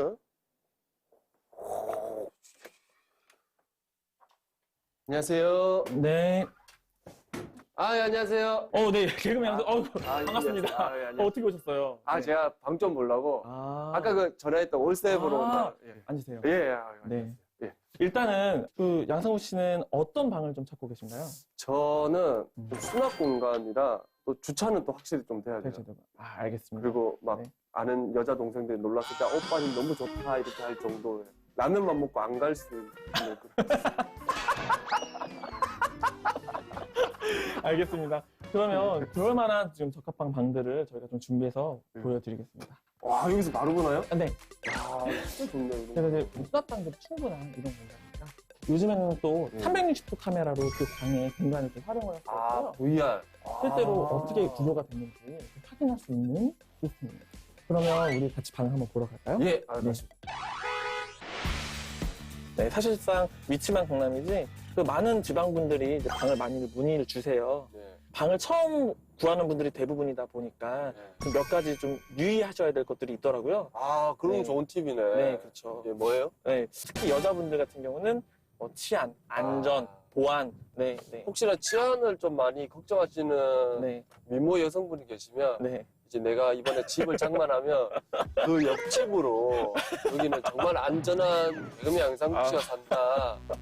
네? 혹시라도 칙칙한 남자애들 오면 연락도 하지 말고 내 얘기도 꺼내지도 마라. 진짜. 반갑습니다. 야, 이 주차장이 넓어서 좋네요. 일단 주차장 통과! 계실 이제 집 말고도 이제 지하에 계절 창고가 따로 있어요. 집에 있는 공간을 좀 이제 줄이실 수가 있을 거예요. 네. 그러니까 잔짐 보관하는 그렇죠. 네, 이제 방을 보러 가실까요? 예, 가시죠. 네. 들어가서 보실게요. 예. 네. 일단은 깔끔하실 거고요. 실제로 이제 세입자가 지내고 있는 방인데 이쪽 보시면 이제 침대에 이렇게 두실 수 있으시고요. 아, 이게 다 옵션이 다. 네, 옵션입니다. 야, 이 사람도 피규어 좋아하네요. 그렇죠. 이런 거는 좋거든요. 저도 피규어를 하니까. 네. 아, 근데 이게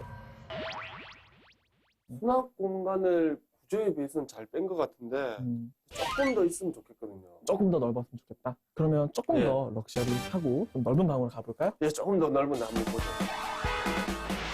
제가 사실 이제 상국 씨 TV에서 많이 뵀었는데 제가 이제 상국 씨 유행어가 있잖아요. 그 중에서도 좀 나대지 마라 뭐 요거 이거 황마콩대를 쭉 잡을까? 뭐 이런 느낌으로 예를 들어서 태호가 또 집을 보러 왔으면 뭐 별로라 이러면 뭐 아이고 태호야 시골집을 보면 웃잖아 서울집을 봐야지 약간 뭐 그런 느낌이죠. 아, 요 집이세요? 외관부터가 좀 좋아 보이는데. 그렇죠. 들어가시죠. 어떠세요?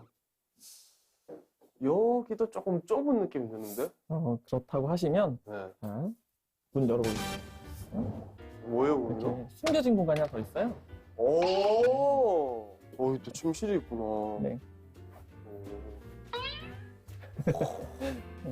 이 안에는 또 뭐예요?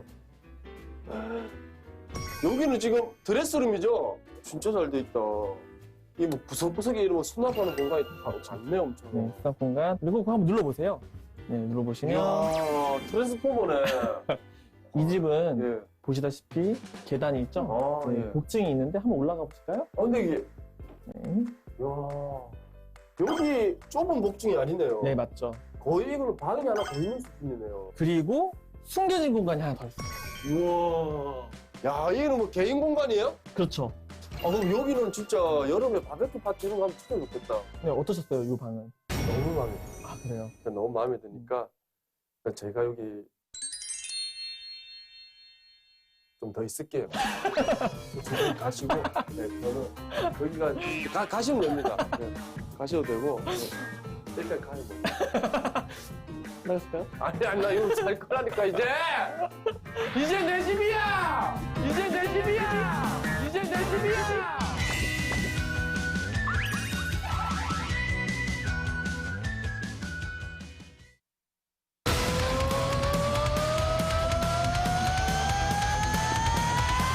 It is time for match number 4. It's going to be Flash going up against Oregon. Can Oregon make the upset of his lifetime here and get the victory?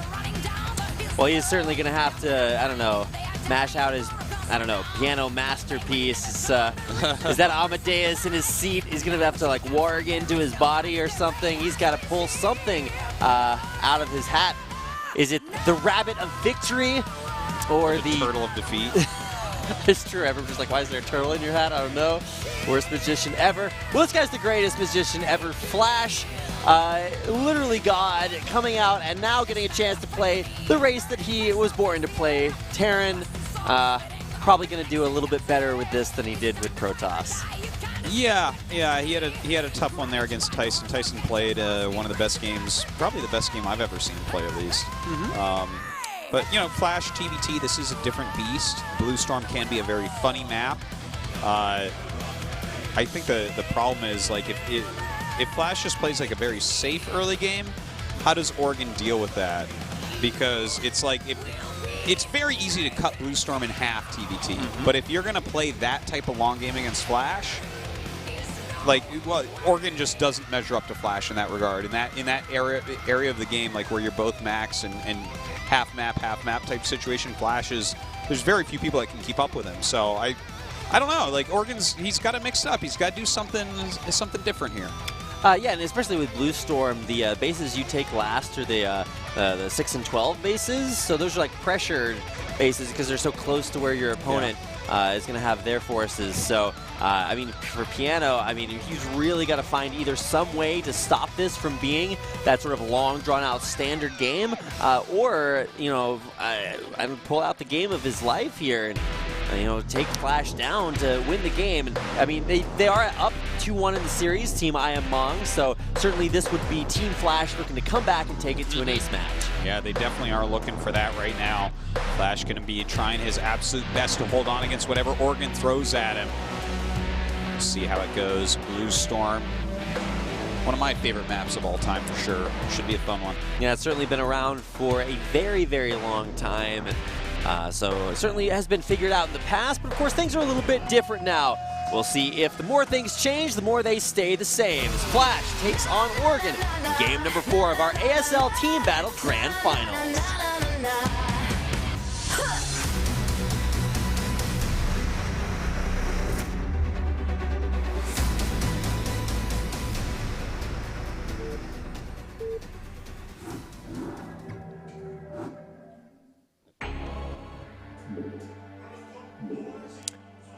Blue Storm is the map, and Low, our Terran player. See, I know they're both Terran. In the bottom left-hand corner, in the teal, this is Flash. Of course, his opponent, Oregon here in the top right, has the yellow. Can we sending out there you go. I mean, he needs to do something like this. Yeah. He's not as good of a long game player as Flash, so. That much is true. Facts are, as they say, Artosis, facts. And even though the head-to-head might be 1-to-1 between these two players. Well, that's an alternative fact. That's like, yes, know. Back literally almost 10 years ago, these guys won games against each other. Okay, well, how nice that we now know these things, Artosis. Yeah. Okay, so SCV coming over, obviously going to throw down to barracks very quickly here. Very funny location. Whoa, this is the I really don't want you to scout me location. Yeah, that's... I mean, if Flash walks up there, then we just have to unplug his monitor. It's just unfair. No, he won't scout this. This is so far away, though. Like, it's so... It almost defeats the purpose of having it there, right? Yeah, like, it's hard to get this to work. But, I mean, Oregon has this practiced, obviously. Like, whatever build he chose, I'm sure he ran through it and... looked at the distance of the rally of the Marines and decided that if Flash does a certain thing that he's expecting, he can possibly get a victory at this. So we'll just see, man. I mean, there it is, barracks up at the front. Now it's barracks after supply, so nothing super early. And here's the first and only barracks going to finish up. This is not, you know, necessarily something super crazy like 2 racks way out there or anything, but it'll be interesting to see. I mean, there's... been Flash spending resources on things that don't fight back, like simulators. He's also got the supply depot, and I mean, here come the SCV to scout out, see what's coming his way. Oh no. Okay, so this is a problem because he's like, I mean, I guess this is such a rush. He doesn't care that he knows because he's rallying the Marine right away. But Flash knows something is up right now. Just from the angle the SCV came in, you know immediately that there's a proxy. Second Marine out. First one, he's actually going to pull them right outside the front door. Hasn't pulled them in just yet. Factory just now being started up here by Flash, so nothing really to respond to this rush other than just continuing to pump Marines. Yeah, and Okay, so these 2 Marines are going to arrive, but the next Marine is about to pop out. He needs to get close and hit it as it comes out. He needs to be a little bit closer here for Oregon. Yeah, it's going to pop out at the lower side. Yeah, lower left is where they pop out. Okay, he's just being very careful. Doesn't want SCVs to be able to surround it all. SCVs can beat Marines early on. And like this rush is almost over because as soon as you have a vulture, like you can't do anything with the Marines anymore. That's true. Bunker being started, but that bunker's way too late. Even the vulture going to be out. And yeah, SCVs just picked off immediately. Marines targeting SCVs instead, and yeah, bunker's going to have to be canceled. You can try to deal damage there to the barracks, but you're just not going to have enough Marines. Yeah, look. He kills all the Marines without having the vulture. And now he's going to have a vulture, and like the rush is done. Flash can do whatever he wants from here, and he has a superior economy. So looking pretty good. Like it's not like Oregon isn't dead. He has his own factor in the way. He shouldn't be dying to anything here. The vulture has to go around. It can't slip through the little cracks or anything. So, I mean, Oregon's still in the game, but the rush was completely ineffective. Yeah. I mean, it's not like Flash has not seen that a bazillion times, knows exactly what to expect, but our observer showing only 1 SCV in gas on both sides, and so both players are sort of transitioning in the same direction, but Flash is going to have literally a base over, well, I guess halfway over his opponent. You know, he didn't have to skip SCV production to, like, the quickness with which his barracks was made makes it difficult because he had to skip SCVs and stuff. So it's just like his economy is a bit weaker. Oregon has to do something now. What does he end up choosing to do to try to come back? He can't just out macro Flash from here. I mean, if there's anybody that could like pick up a dry towel and squeeze, you know, the water of advantage out of it, it is Flash, and he's already that tiny little bit ahead. I mean, we were talking about how Piano might have a little bit of a rough time even on even footing. Well, now he is going to be at that economic disadvantage. Yes, I like that. If anyone can squeeze a dry towel to get the water of advantage. That's very poetic, rap. Indeed it is. They say you can't get blood from a stone, but if that blood is in fact advantage blood, Flash can get it from a stone. Low, it has been written. Low. Oh my God. Okay. My 15-year-old self, who's trying to impress girls with poetry. Yeah. It's finally paying off, Artosis. You're impressing me, man. And well, truly, that was my long-term goal, Artosis. I would hope it would be. It's like at that point in time, I think you might have just played in your first WCG. Yeah. I was just like, I really want to grow up and impress that guy 15 years in the future. I play the long game, Artosis. Hey, that's the macro style that impresses me the most. Well, it is a Terran versus Terran. Look at this funny attack. This is like a really funny attack from Flash. I guess he's expected that he can get something done with this, and I guess he got a little bit done, but the thing is, like, early on, siege tanks are, like, slow and don't actually truly beat vultures early on, so it's kind of funny that he did this, but I guess he got some SCVs and stuff, which is neat. Yeah, I guess maybe he just knows he'll trade up with that. So even if he loses everything, any damage he inflicts is good damage. Yeah, it was kind of interesting, because, like, yeah, if you, like, vultures shoot quickly and build quickly and are cheap, so like early game TVT, if you're going to go across the map, vultures is all that matters. So to make a tank and then lose it, that's also a lot of factory build time. So this is even a situation where Oregon might actually even just have more vultures now. Okay, this is a good follow-up to make a couple Goliaths. These fudge any math in vulture versus vulture battles because they actually trade reasonably well against vultures. So yeah, you won't be able to just count vulture numbers. It does mean that Oregon's going to have to rebuild his barracks before he builds or adds on more factories. Yeah, that's kind of rough, actually. That's a good point to bring up. Some mines coming up, of course, because he has just focused on vultures. He didn't make a tank or any Goliaths or anything like that. Oregon actually does have map control now, so that's kind of a nice little thing. Yeah, Academy done, scan out, and mines are going to get picked off. Can't move too far forward there, so people do survive. But yeah, 2-fact versus 2-fact, and there's a starport armory already completed for Flash. Okay. has to kind of sit back. If he walks too far out, of course, Vultures could come in and ravage his economy. He doesn't know exactly where they are because, again, Oregon has that map advantage. But with the Wraith coming out, it's kind of an interesting move from Flash. He can go over, continue his scouting, continue some harassment, even poke any pushes that come towards him.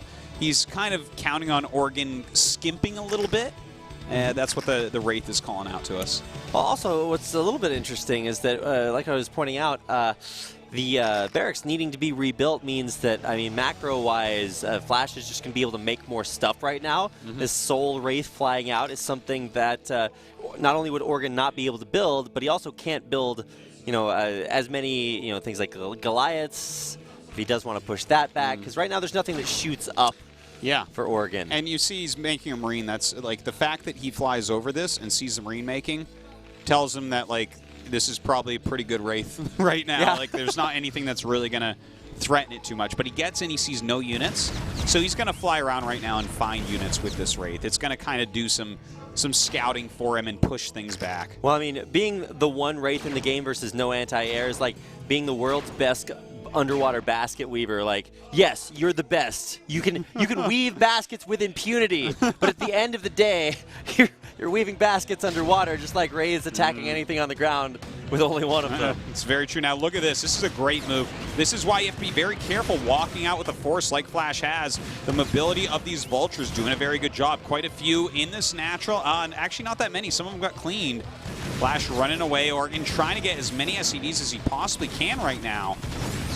Oh my God, Flash actually is just going to lose a ton of SCVs. I mean, that's a lot of Vultures to lose, certainly. Yeah. But decent damage done. Now, what this has done, Flash has an army advantage. We need to see Oregon pull back and play slightly defensively right now if he wants to win this game, because Flash, after killing that many Vultures but losing quite a few SCVs, with the type of army he's made, I feel like he really needs to go out on the map right now. Wow, well, here's a dropship that maybe will help him do that. Maybe he's going to look for counter-harass, but it's already been scouted out. There's a couple of Marines, but it will actually be able to drop off its payload here behind the natural. Ooh, the 4 Goliath drop, a classic of TVT. Being able to take out a decent amount of SCVs here. Yeah, you should probably pull your SCVs back, man. SCVs do take a very long time to kill, so the ones that were damaged won't die. That was a pretty obvious thing to say. I was like, yes, the fact that they have taken damage but not died means the fact that they are still alive. And here comes the superior number of Flash's Vultures to try to deal with this position in the middle. This is really similar to how we saw Oregon lose a TVP recently on this map. Gets ahead with the harassment, but he's a little bit too far out, and Flash busts the first 4 tanks pretty much for free right there. All right, well, trying to now drop Goliaths on these tanks. He will need to unsiege them. They're splashing themselves to death. All right, well, it does get to clean that up, but losing some extra siege tanks here. Beautiful scan from Flash, able to pick off more siege tanks. And Flash recovering reasonably well from the amount of damage he took early on. He's definitely traded up as far as siege tank for siege tank goes. It has done slight economic advantage as well, and definitely has a bit of map control now. Yeah, and interestingly enough, nice target on the mine that was laid right by Piano's siege tank. Scan there just to get a high ground vision, and superior siege tank numbers just mean Flash is going to murder this. Okay, nice Wraith there. Give a little call out to the Soul Wraith, which, I mean, might force some unsieges, but like I said, he's going to be Yeah, he doesn't have a Goliath out right now, so that's pretty annoying. 2 SCVs can just come up and repair for the time being. Maybe he'll lose a tank, maybe he won't, but at least this buys Oregon a little bit more time, and he's actually continuing to push forward. I think this is just for a siege, but no one's made a 3rd command center yet. Who is going to be the first to do so? This is actually really interesting. Good siege shots really on both sides. This race will eventually deal with the barracks that's out there, and I think, what is that, 4 factories up for Oregon. Yeah, he's going to 5 or 6 right now. Oh, okay, yeah. So that tells us he just wants to continue to rally up to this area, which is a fine way to play Blue Storm. Like, you can cut that middle in half so hard. But look at this Flash getting by right now with some Vultures. Very annoying to deal with. Yeah, only 3, so that should be able to be cleaned up. But Flash also getting through with a dropship into the main. This is going to be even more difficult to deal with. It's a vulture drop all the way inside Oregon's base. I don't know how he's going to deal with this. He finally gets a couple of tanks up there, but he's already just taken so many SCV damage. Yeah, Flash definitely getting a lot back. And now having Valkyries out, so he's going to control the air probably for a very, very long time from here, unless it goes extremely late. Having those Valks, taking his third base in the top left. Still Oregon, we don't see him taking a third. Yeah, I'm trying to remember who the Terran was that really popularized using Valkyries early on. I guess Fantasy used a lot of, was the first guy to start using Valks, but that was not necessarily for this purpose. Back in the prime days of Brood War, Valkyries were not very popular at all. You'd see them in TVT sometimes, almost never against Zerg, and never against Protoss. Yeah, I think especially back then, everybody's micro was just so insanely good that the splash damage just didn't get as much value from Valkyries, and you could spend the same amount of money building units that would do more. Yeah, the metagame was definitely quite a bit different back then. But hold on, phone here. We actually have a double drop coming out from Oregon. This could be very dirty to try to deal with. Oh, these offensive mines, though, are fantastic after that Goliath goes down. And he cleans it up. Damn. Wow. Wow, wow, wow. Flash just doesn't even care about your drops. He's there on top of it. Like you said, offensive mines just going to take it right out of the picture. And here is a not quite so hidden base from Flash. He's got a third up and no third in sight for Oregon. Oregon's fighting pretty well, but Flash is like tightening the noose. Just gets closer and closer with that air advantage. Oregon cannot stay on top of scanning enough to actually spot everything that's incoming. Look at that. Hemorrhaging tanks for the last few minutes. And Flash, knowing he just needs a couple of wraith shots in there, pulls it back, takes the tank out, and yeah, Flash even on factory production with Oregon, and now ahead in a base. Yeah, he's got the control in every which way. Mines all over the place. Complete vision of anywhere. Like, look at the mini-map.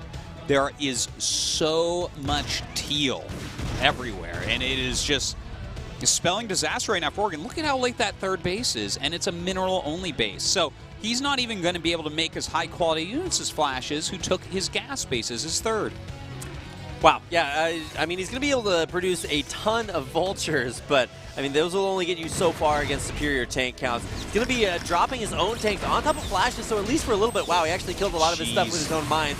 That's a lot of tanks, Artosis. That's a lot of tanks. You are certainly correct about that, sir. Like, Oregon is almost dead right now. Flash is coming in. He's, like, between his air advantage for spotting the amount of tanks he has in comparison to Oregon. Damn. I mean, he should be able to just kind of roll into him over time. Like, if you push him off this little lip where Oregon keeps sieging, then you can wreck the natural. And if they put too many tanks in the natural, you can roll up to their high ground and wreck their third. So it's like Oregon's, like that little blotch of yellow that you see that looks like a Tetris block with a tumor on it, that is like the last stand of Oregon. If he loses that spot, the game goes to Flash. Oh, and now even the command center going to be denied by a single solitary Flash Vulture. Oh my god, Flash owns the air, he owns the ground, he owns just about everyone in his path, except for Tyson. And I love how the commentators keep bringing that up. So Flash, you've lost one game. What do you think that says? Well, you lost to a guy that's not your level. What's that like? It's like, well, I don't know. You know, it's an RTS game. It's like, hard. Oh yeah, that thing happens. Okay. Now here comes the push out from Oregon, trying to get to a good siege spot, and he will break this open. Yeah, this is cool. He found a slightly weak spot in Flash's defense. Overextends with a couple units here, but he did break through some, so that was pretty cool. That was a nice move by Oregon as he tries to punch a hole in the defense of Flash here. But Flash going to move up this flank of tanks. The tank flank. Yeah. Tanking and flanking all the way up through the middle of Blue Storm. I mean, third base is actually completed, or at least I think it should be completed by now for Oregon. So, I mean, he will have three, but like you said, no gas at the third because it's mineral only, and oh wow, it's not even done yet. Yeah, something happened there. Yikes. Oh man, like Oregon is just barely holding on. These SCVs coming out, going to transfer to now what was going to be Flash's fourth base, and actually, I guess fifth technically, because he's taking that mineral only at about the same time. Okay. He's just taking his entire side of the map. He's on Oregon's side of the map as well. And the thing is, with that Air Army, we're seeing Oregon mix and Goliaths, which just don't do well against siege tanks this late in the game. So he's like even forcing a bad comp out of Oregon to deal with how good of a position he's in. And at some point, here we go. Now Cloaked Rays all the way on top of Oregon's tank line, unsieging, moving forward, just going to absolutely crush through anything in his way. There are those Goliaths. They're good at killing Rays. They're not so great against siege tanks. No, certainly not. Microing back as best he can. He has a line of siege tanks at the bottom there, I believe. But look, Flash took that spot that I was talking about. Oregon no longer has any units there. So now Flash he comes in. It's like, okay, your natural's gone. Yeah. If you move too many units to your natural, guess what happens? You lose your third. Flash controls the most important area of the map. Yeah, and there we go. Just absolutely dominating all the way through the middle of the map, sieging up the natural. Nothing's going to be able to mine there. And I mean, to Oregon's credit, he does have a decent position to maybe flank that up on the high ground, but these SCVs are strangers in a strange land. Yes, SCV Goliath not really going to be able to take out a massive line of siege tanks. Vultures even coming up somehow, some way at this point to counter the SCVs.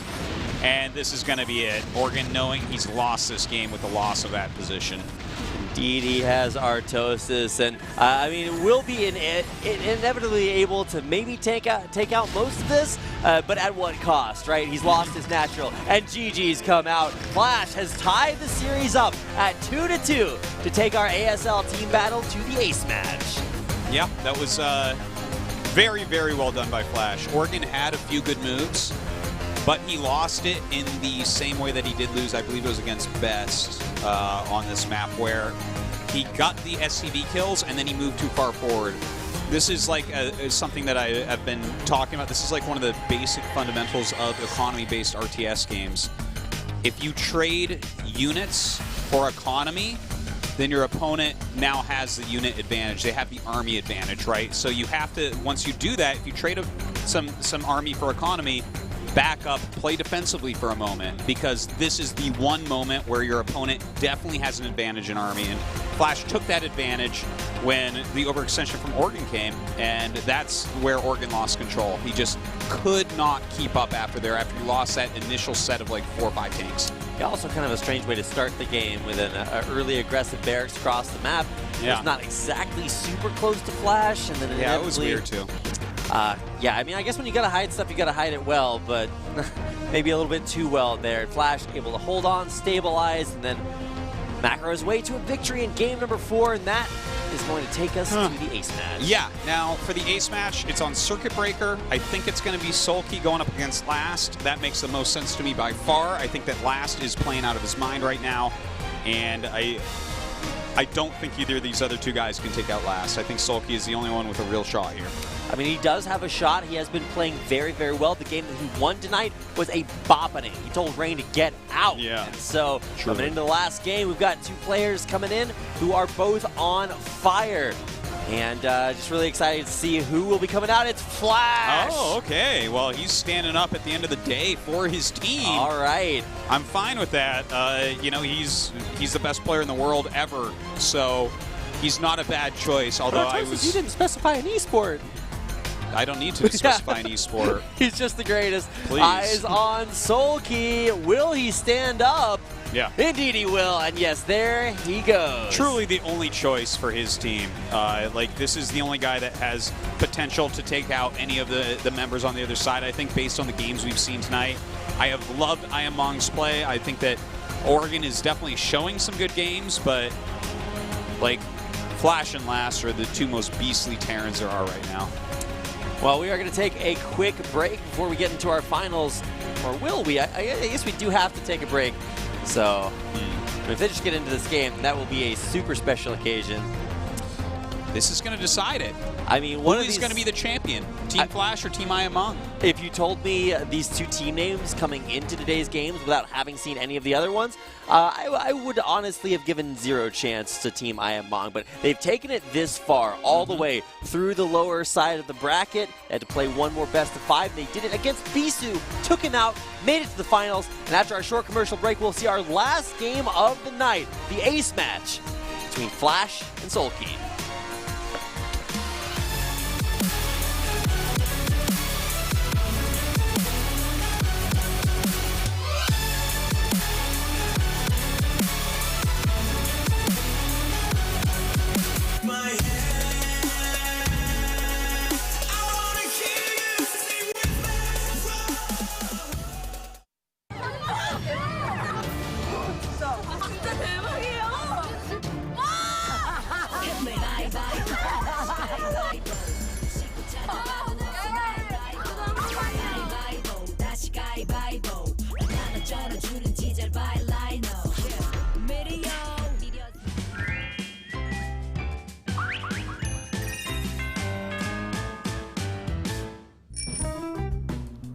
다시 뭐야? 야, 내 방 찾고 있는데 홍대로 이사 갈 생각이.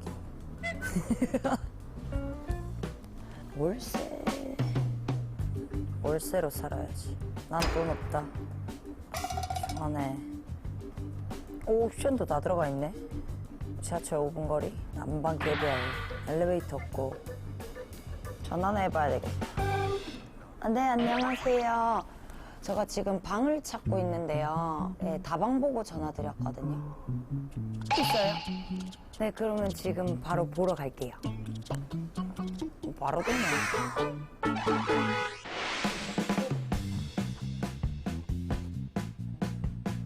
안녕하세요. 네.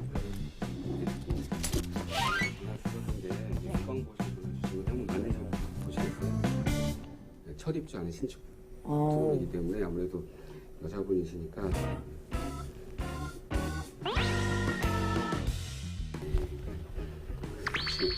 TV에 나오셨던 분. 네, 맞아요. 보셨어요? 안 보셨어요? 래퍼. 래퍼. 네, 자이언트 핑크. 자이언트 핑크. 네, 아세요? 많이 들어봤어요. 듣기만. 듣기만. 반갑네요. 가까이서 뵈니까 더 되게 예쁘다고요?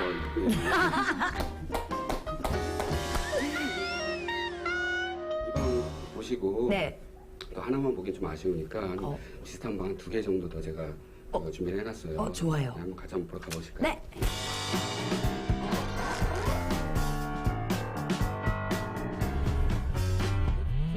부산에서 올라온 지 한 2년 정도 됐는데 마땅히 집 구하기도 어렵고 해서 네, 예산에 맞춰서 집을 구하잖아요. 네. 뭐 지하철역이 어느 정도가 됐는지, 네. 뭐 물은 잘 나오는지, 뭐 스타일이라든가, 뭐 구조 크기 너무 좋거나 또 너무 나쁘거나 이렇게 좀 뚜렷하게 어떤 장단점이 있는 것보다는 약간 무난한 듯하면서 이제 단점이 없는 그런 깔끔한 방들이 살면서 스트레스 더 좋아요. 제일 나아요. 자, 들어보시죠.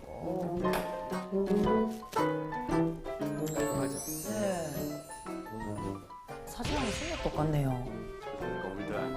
아, 이거 들어가 있는 거예요? 그러니까 기본으로 여기 있는 게 세탁기하고 가스레인지가 붙박이로 되어 있고. 여기에 창고로 사용해도 되겠다. 집이 창고가 없어서 너무 참하거든요. 그 집이 창고예요. 네. 화장실이에요? 네, 화장실이요.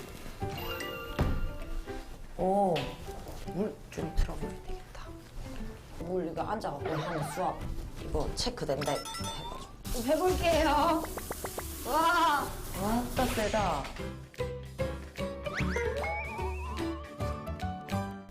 잘 보셨어요? 네. 일단 그럼 여기서 마무리하고요. 네. 다음 코스 한번 이용해보실까요? 가보시죠. 제가 신곡이 나왔거든요. 미료, 네, 미료 언니랑 가위바위보라는 노래인데 해볼까요? 가위바위보 다시 가위바위보 눈 씻고 찾아봐도 없어 나의 라이벌 가위바위보 다시 가위바위보 이런 정도 가위바위보 다시 가위바위보 가위바위보 다시 가위바위보 오 잘하시는데요? 아 노래방 좀 많이 다니시구나.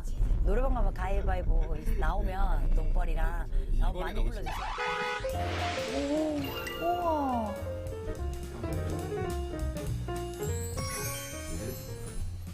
거실이 확 튀어 있네요. 아, 집 좋다. 아까 그 집보단 좀 더 넓은 것 같아요. 이게 조금 더 커요. 네. 와, 깨끗하다. 커피숍에서 파트타임 잡 나는 투잡 아침과 밤이 다른 나의 자화상 괜찮겠네. 오, 괜찮네요. 네. 완전 좋아요. 저녁 가깝고 네. 상암동 다니구나. 앞에 마트도 있던데. 아니 근데 짧은 시간에 구할 수 있다는 게 좀 신기하고 볼 수도 있고 좋은 방 살 수 있을 것 같아요. 감사합니다. 진짜 감사해요. 네, 감사합니다. 감사해요. 진짜로. 화이팅! 차 좋다. 이 차 우리 집 가져가면 좋다. 귀엽죠? 네.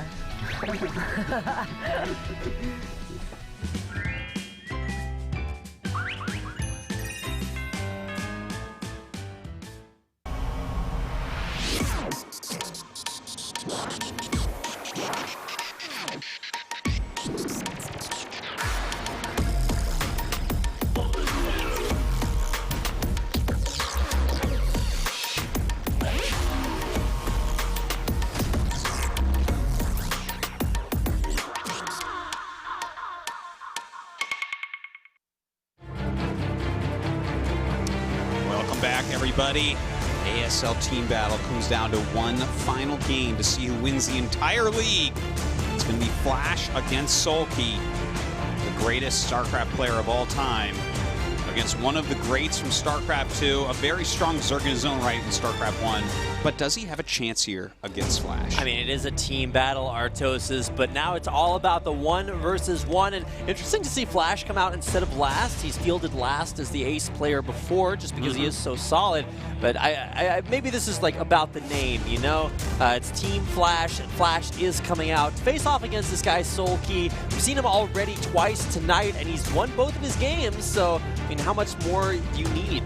Well, you need a lot more, I would say, because you're going up against Flash. Game, but we need you to win 3 games as one player. So it's like, hey, Sulky, would you mind winning the team league? He's like, all right, no problem. Here I go. Ace match time. I mean, I'm looking forward to it. I just hope that this isn't one of those games where, like, the mutas are slightly out of position and the Sunkens get rolled before they get back and the game is over, or one of those ones where, like, Flash just rallies into the third base and kills it and then wins. Like, give me a good game here, guys. Come on, Sulky, hold on. Well, your wish is their command. Let's do it. Game number 5, the ace match, Flash versus Sulky, to decide who will be the champion of the ASL team battle.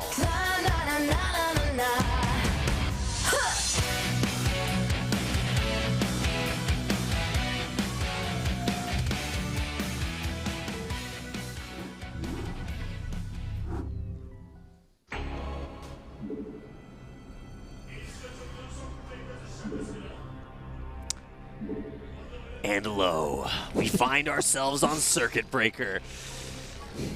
One player, his name will be heralded through the ages. But Flash versus Sulky. There's the Sulky Zerg in the brown on the bottom left-hand corner of Circuit Breaker. Circuit Breaker, is what I almost said. Flash in the red, of course. Mining minerals with his SCVs. In some way, this is I guess that's what he's supposed to do, right? I mean, in some ways, this is like a parody on the future of mankind when we'll all be trapped inside our metal boxes. I flew 7,500 miles to watch Flash. Wow. Young-ho fighting. That's pretty hardcore right there. This Hangul's also on point, so big fan of that. 7,500 miles. What's 7,500 miles away? Australia, maybe? Scandinavia. Really? I think so. It's actually pretty close. Finland's like a 9-hour flight away. Did not know that. How many miles is that, though? Probably 7,500. I don't know. I counted Artosis. I know these things. Yeah. I, for some reason, am good at geography. Yeah, okay. That's definitely not true. That's good to hear. All right, so it's going to be most likely a hatch first out of Sulky against Flash. They're spawning on, not cross positions, but far away from each other on the bottom side of the map. And we'll see what is coming Sulky's way. Barracks on the way. Yeah, I would imagine it's probably just going to be a barracks expansion here from Flash. Pretty standard, pretty normal. Drone going to come out to scout. Flash going to scout Sulky first, it's looking like. So pretty nice for him to get a feel on exactly what's coming his way. Which is an economic opener, of course, as you said, Rapid. Oh, okay. I thought the drone was going to continue to curve, but it looks like he's scouting cross positions first. And then most likely we'll go head down in the right direction once he sees this SCV come in. And he's actually probably going to, changes the drone's path in mid-flight. All right. This guy definitely a fan of Sulky, hoping he wins. We'll see about that. Flash going to keep this SCV around for quite some time. Check out if there will be a third hatch, at what time it comes up, when is the gas taken, all that stuff. Be interesting to see. Could have actually blocked that command center with the drone. That's always confusing for me. It's like, how do you block Terran buildings? Because they can build them anywhere. But now the second SCV coming off to ward out this pesky drone. Yeah, the drone being microed pretty well. Drones actually can kind of kite SCVs.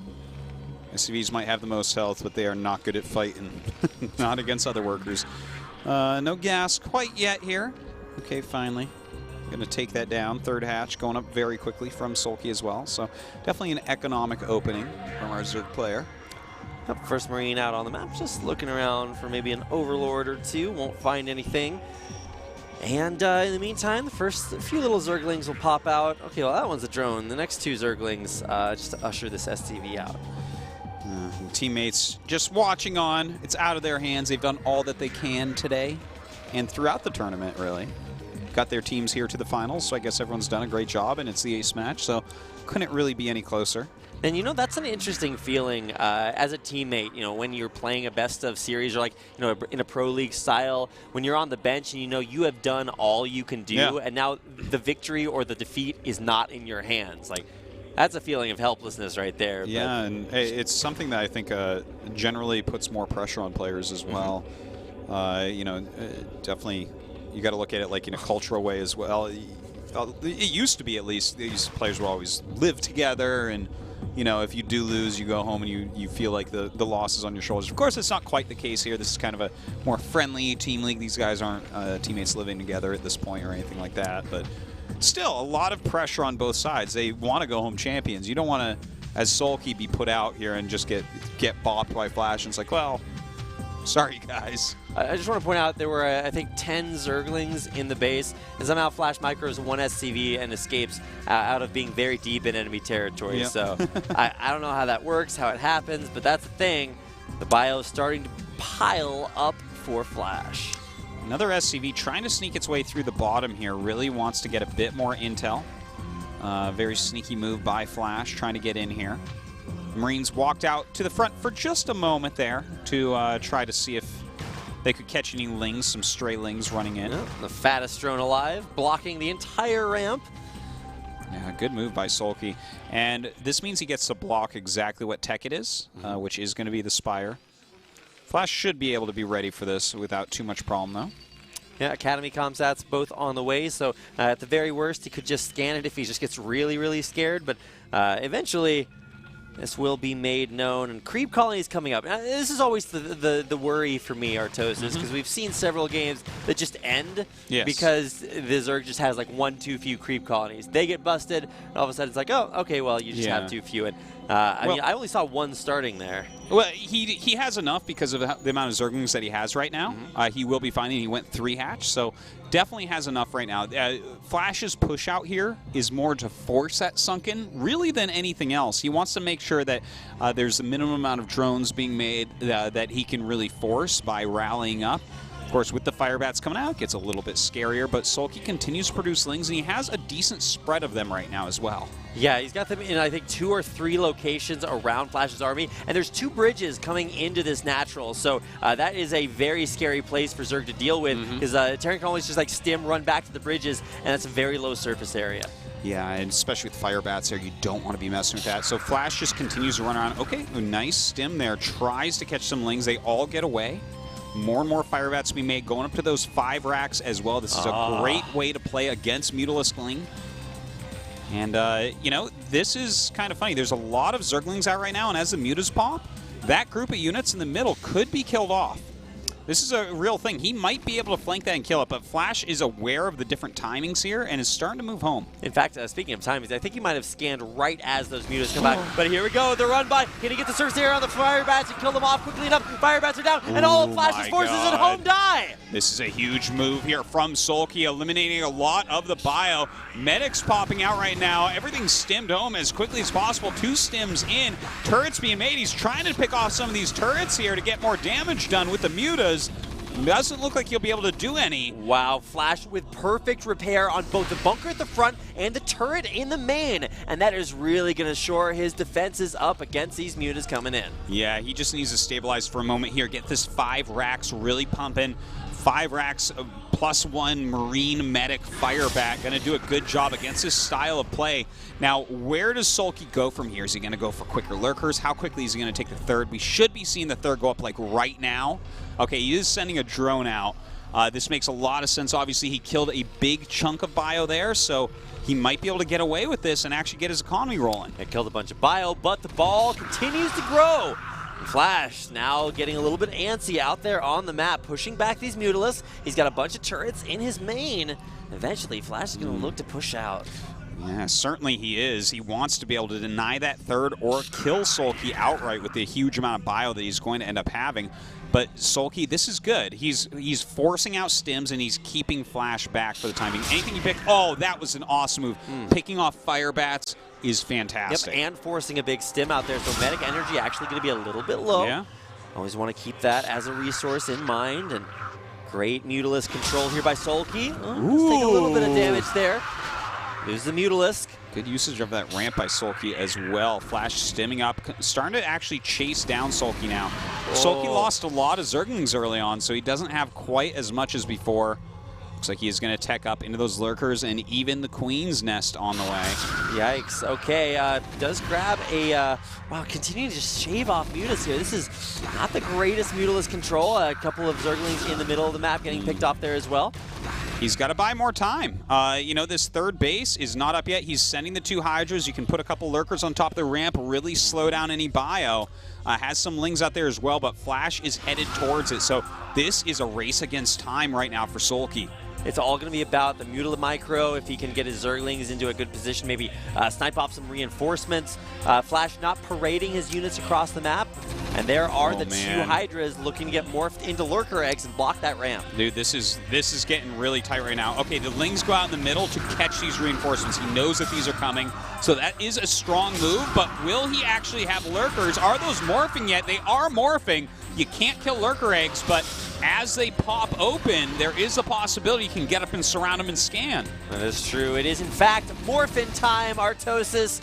They will be blocking those, blocking the ramp for at least a little bit longer. They finally do finish. They will save one of them. They'll save a second, but there's a scan on top of the ramp. A couple of Lurker Spines do go down, but there might just be too much here for Flash. It's just barely not enough. My Sulky holds. This is a huge moment for Sulky, barely saving that one Lurker, keeping his Mutas over the bio and wiping it out. Now, this doesn't mean that he wins. The game is not over. Flash has a ton more bio, but that was the first step for Sulky in getting towards that Nidus, getting towards those Defilers, and actually holding this permanently. Gods can bleed, Artosis, and picking up a big bio force means that while, yes, also the forces will be smaller, this gives Sulky time to position, time to get those Lurkers out. He'll be able to defend that base up in the upper left-hand side, and now Flash, where does he go?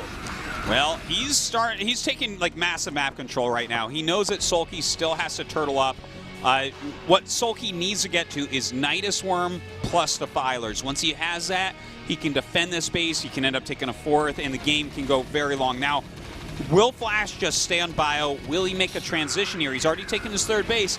We could see him switch into mech. That is a possibility. Now here come Lurkers around from behind. There's a couple of Scourge out there, maybe to pick off some Silence Vessels. We don't see any of those just yet. We're going to see the Lurkers get picked off immediately. Not a lot of Mutas here, but oh my god. And Lurkers even behind there. Sunken's up in time, while Vultures will sneak through there for a little bit of economic damage. This Bio Ball dies again. Okay, yeah, he holds on there. This was a great move with the Vultures, though. This is such a nice counter to just some Lurkers on top of a ramp, able to kill off those drones immediately. So he's put Sulky back on basically a 2-base economy. Very painful for Sulky to lose these drones up here. Yeah, Sulky also reflexively remade drones up there, even though they were just going to hatch and die. So not a great decision there. And so, yeah, like you said, Muta's finally going to clean this up. You didn't say the thing about the Mutas. You said the base was getting destroyed. So. Oh, yes. There we go. And Defiler Den out, so Defilers will be coming out there for Dark Swarm over Lurkers, and this base finally gets rebooted. Okay, so like this is the point where Flash, he's doing a great job, right? And he's making some Vultures, which is really nice anyways, just having some mines out that's going to be annoying for Sulky to deal with.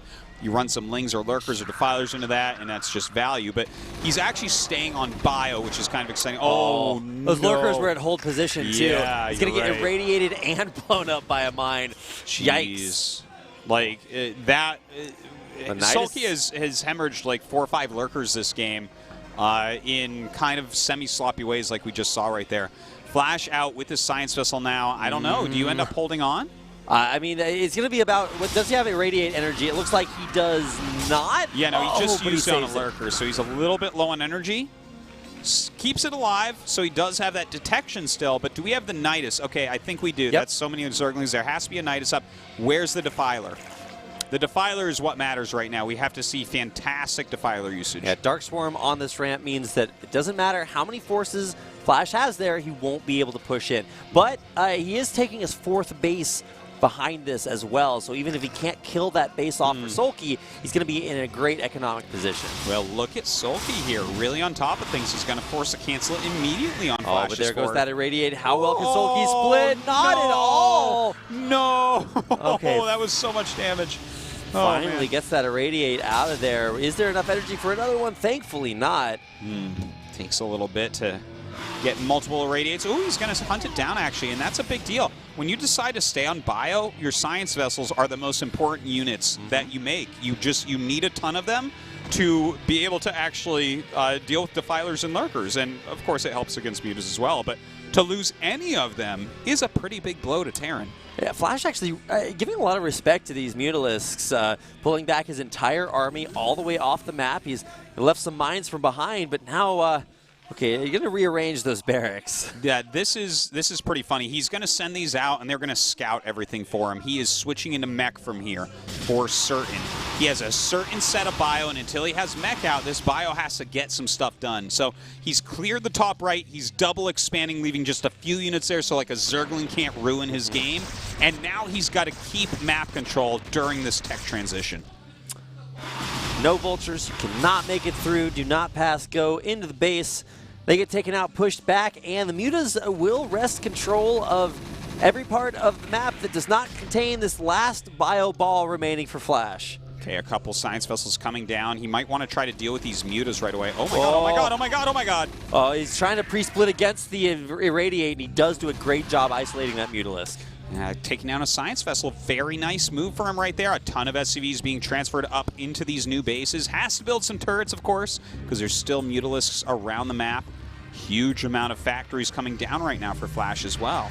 Yeah, really in full tech switch mode, and he's got a decent amount of time to do it.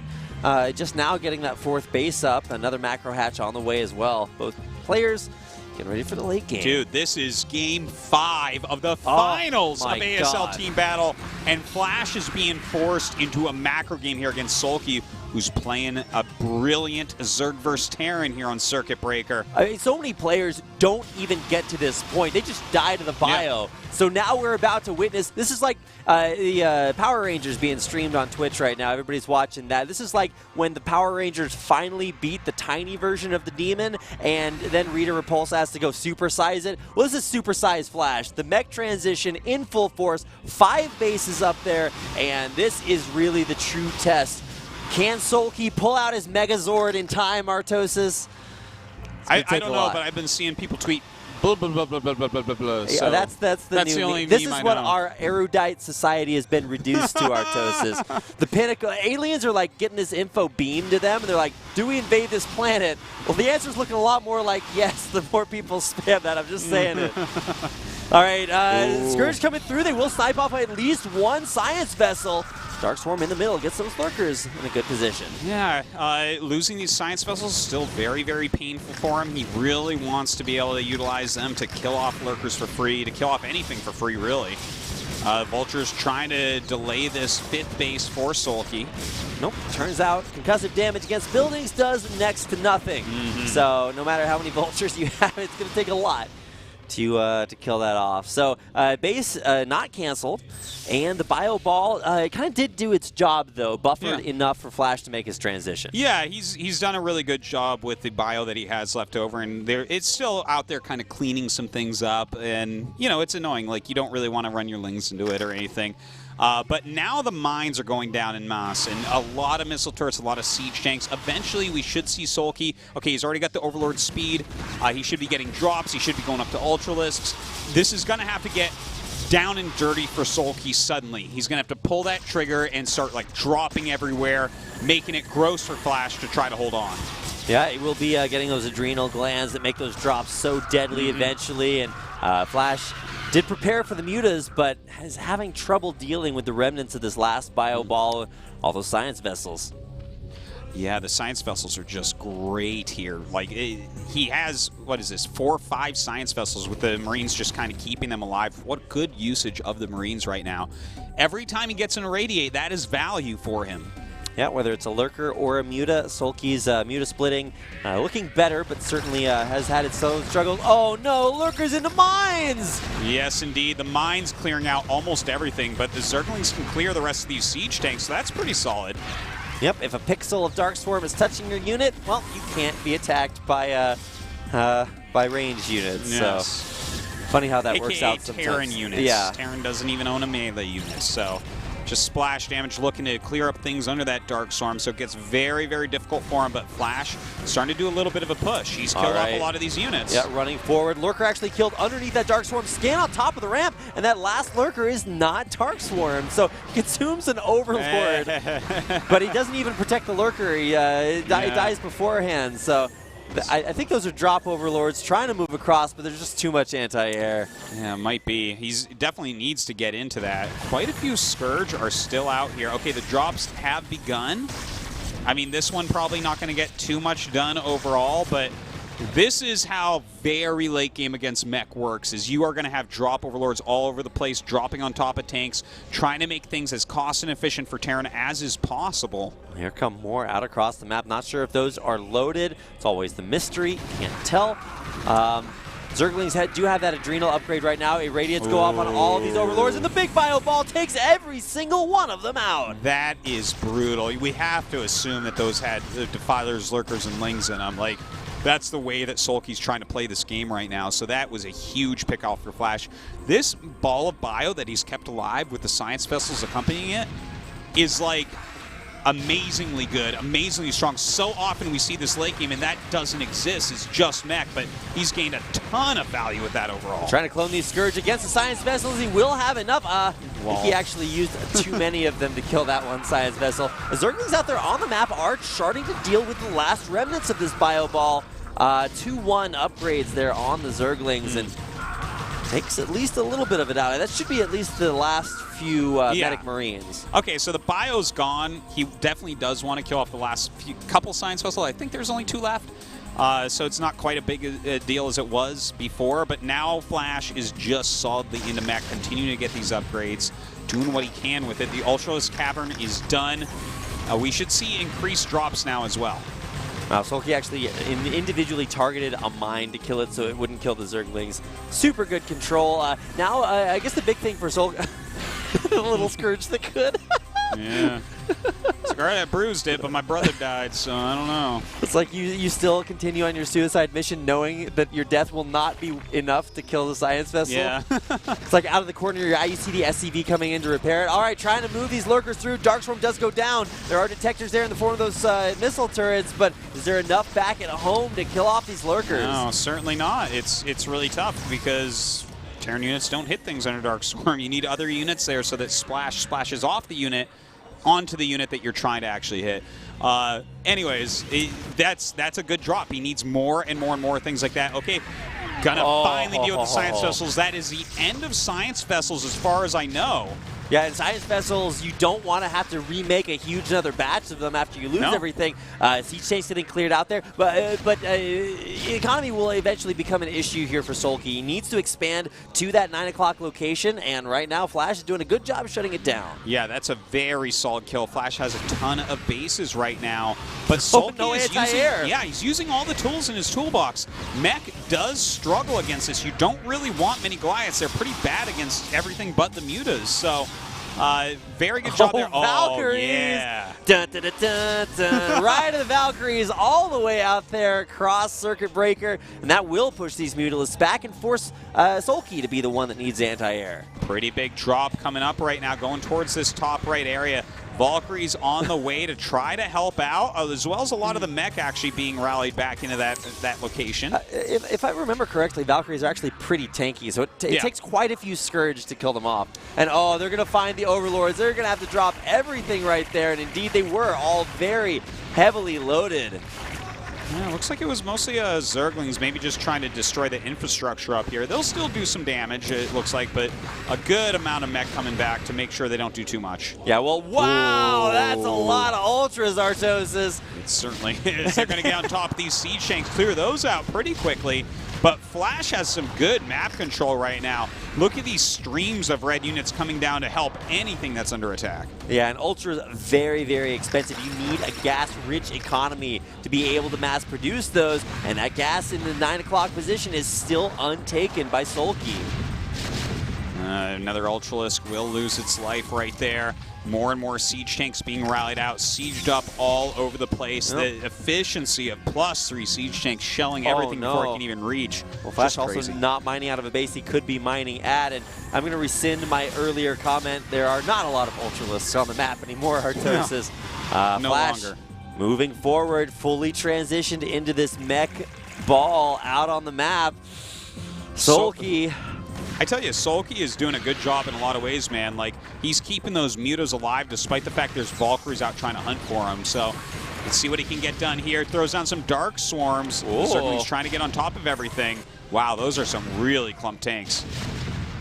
I'm trying to figure out exactly how many Zergling. So splash damage does hit. So when the tanks are targeting Zerglings under it. Yeah, like the splash, it'll hit different Zerglings. Like the main shot doesn't hit. It's the splash around the main shot that hits. So eventually, actually, all Flash's tanks do get cleared up. I mean, I look out on the map for the red that's out there, and it's just a whole lot less. Yeah, like he's definitely lost a ton of units in here, no doubt about that. Sulky is getting through quite a few of these. Oh my God. This is a nice little group in the middle as well. Flash not replacing spider mines very quickly at all, really just macroing up siege tanks right now. Okay, well, Vultures are great at dealing with those Zerglings out there. So the run by unsuccessful, but I mean lots of damage being done. I think for me it just becomes about, okay, how many Valkyries die? Both of them. I think that you're starting to see why Valkyries are just not a very common unit. Eventually they will be taken out in situations like that. The mines starting to go down. This is really important for Flash to have these mines. It's just, it's APM intensive and cost inefficient for Sulky to deal with those. So that's something that can buy Flash time to do things like maybe get over here and kill another base. Well, once again, no anti-air with Flash's army, so these mutas will pay for themselves, but not before the Vultures are able to kill every single drone at that expansion. Yeah, in fact, even that hatchery is going to end up dying because of these siege tanks dealing so much damage to it. But here comes another drop. Flash doesn't really have too much anti-air here, so the mutas are being worth a lot, and also, you know, obviously you can drop right on top of siege tanks. 2-3 upgrades for mech as well. They're almost at that 3-3. 3-3 mech, man, that is just so insanely scary. But crackling drops also very, very devastating to deal with. Lots of Zerg out there ready for maybe a counterattack. Here comes up the Defiler ready to drop the Dark Swarm. Flash macroed back up, out back on the map, but still no anti-air with his army. Yeah, these mutas are starting to get pretty nutso right now. He needs to get something out there. Dark Storm coming up, down at Flash's, I don't know what to call this base, 7th base or something. I mean, it's up there, but maybe not for long. Ultra's finally dealing with those siege tanks out there. Force them to unsiege in order to be effective, and finally those Ultras die, but lots more out on the map, and maybe at long last this 9 o'clock base will be allowed to come up. Sulky's actually is taking the 12 o'clock as well, so wow, Overlords moving forward, getting ready to drop. I'm not sure if those are loaded or not. Yeah, I think they could be. He's like waiting and seeing if Flash will siege right there. Really, the tanks are going to kill themselves almost quicker than the Zerglings are going to kill them. That's very true. The Crackling's coming in right now, dealing a lot of damage to this base. Not much left over. Oh, targeting the mines now, but finally one does connect. Kills off the majority of those Cracklings, and finally an Ultra. Moving forward, the Defiler. I'm not sure why that guy was there. But he does get picked off, and another big push out there. This is like finally the big Deus Volt push by Flash. Okay, is he going to be able to break through Sulky, though? Because Sulky still has a decent amount of units up here. The muta's flying around. Still to this day, picking off so many units. They have been really cost efficient so far this game. I mean, we saw Flash keep his bio ball alive for a long time and get a lot of cost efficiency out of that. I was impressed by that, but man, these mutas just outlived everything. Yeah, and look at this. Sulky is really making this a down and dirty Flash fight. starting to fall apart a little bit. He's got Zerglings in so many of his bases. Finally getting a foothold. He's going to lose his 3 o'clock base. More and more bases just not mining for Flash. This is so rough. These Zerglings with such massive upgrades doing a great job. Flash still trying to take out Sulky bases. But Sulky has a lot of minerals left that he is mining from, and it's just getting to be such a sloppy game. Beautiful drops here by Sulky all the way on top of Flash's tanks. His forces in the map are getting cleaned up. This is a big moment right now for Sulky to clean this up, save those top left bases. His 9 o'clock is not under attack as well, can definitely drone that up. Flash looks like he might be getting ready to attack that bottom left base that has minerals, but he doesn't really have that much he's mining from right now. Artosis, I'm getting some sick, worried chills. I have so many chills that if there were a lot of Team Liquid strategy forums, I could moderate them all. Oh my gosh, that's a lot of chill. Indeed it is. All right, well, another big back road force up in the middle of the map for Flash, but it's just not looking as strong as it once was. Still struggling to get anti-air, and with a big drop of Ultras, the Dark Swarm coming down. My God, Zerg forces everywhere, crushing Flash's tanks. This could be a winning move right here. All the siege tanks being taken out, the Zerglings coming out flanking, all of them, nothing gonna make it home. Oh Flash in so much trouble. The favorite of this tournament, drafting by far the most powerful team as far as 1v1s go, also is being dismantled by Sulky. Putting himself into the last game instead of guys like Last. He's already a proven ace player. I mean, you can't argue against putting Flash in, but he's just struggling so much. Well, Sulky has played a clean and beautiful game. The Mutas still floating over everything, putting a clock on every siege tank's life. More and more Lings coming out. Flash, he has a lot of vultures out here. He's trying to make it back into this game by some massive harassment, maybe some good spider mines as well. I mean, they're getting the job done, but man, like you said, Sulky just looking so solid. I mean, everybody thought Utada Hikaru wrote the theme song, simple and clean for the video game, but it's about Sulky's play, man. Well, I tell you, there's nothing clean about how Flash is trying to defend this. Oh my God, that splash damage, huge! The mine connection right there, blowing up so many tanks. Flash saves the base, which is very important, but Sulky keeps control. All right, so I mean, finally a little bit of maybe a ceasefire here. Just huge blows being landed on both sides, and I mean, Flash still out on the map. This is what Flash needs, is the ceasefire just for a moment, because as Zerg against Mech, you work up to this point where it's non-stop drops everywhere, Zerglings running everywhere, and now you're right. Sulky just doesn't have anything for a moment, so it stops. This allows Flash to do things like lay mines, make sure he's mining everywhere, get forward into a nice position, siege up a base, things like that. This is a really important moment for Flash. He might be able to come back off of it. Another drop in here by Sulky. Look at the Mind Drags, killing off so many of Flash's forces. Oh, the Dark Swarms as well going off. Some of these mines going to clear Zerglings out quite a bit. Flash retreating with what he has right there. And Sulky trying to get the runaround all over the place. Oh my God. Ultras, you're not going to make it in quite that way. Most upgrades already all the way taken. 3-3 for both sides, and another Vulture run by trying to limit the economy here at 9 o'clock. I mean, Flash is killing off some drones and whatnot, but Sulky is looking solid. He's actually taking more of the map than Flash. And of course, that one base towards the upper right that he killed off a bit ago, Flash still hasn't retaken. So Sulky is actually getting a much bigger economy. I think one of the downfalls for Flash this game might be just the consistent lack of anti-air. He's getting dropped on, and there's GG! Sulky has done it! Team I Am Mong believe their way into the finals and have taken the ace match to eliminate Team Flash and claim the championship. The hands of Sulky in the ASL team battle. That was an excellent and epic series, no doubt about it. Sulky finishing it off with one of the best CVTs that we have seen this year. Oh my God, fantastically played. From the early game holds to the late game macro to making it just so dirty for Flash trying to hang on.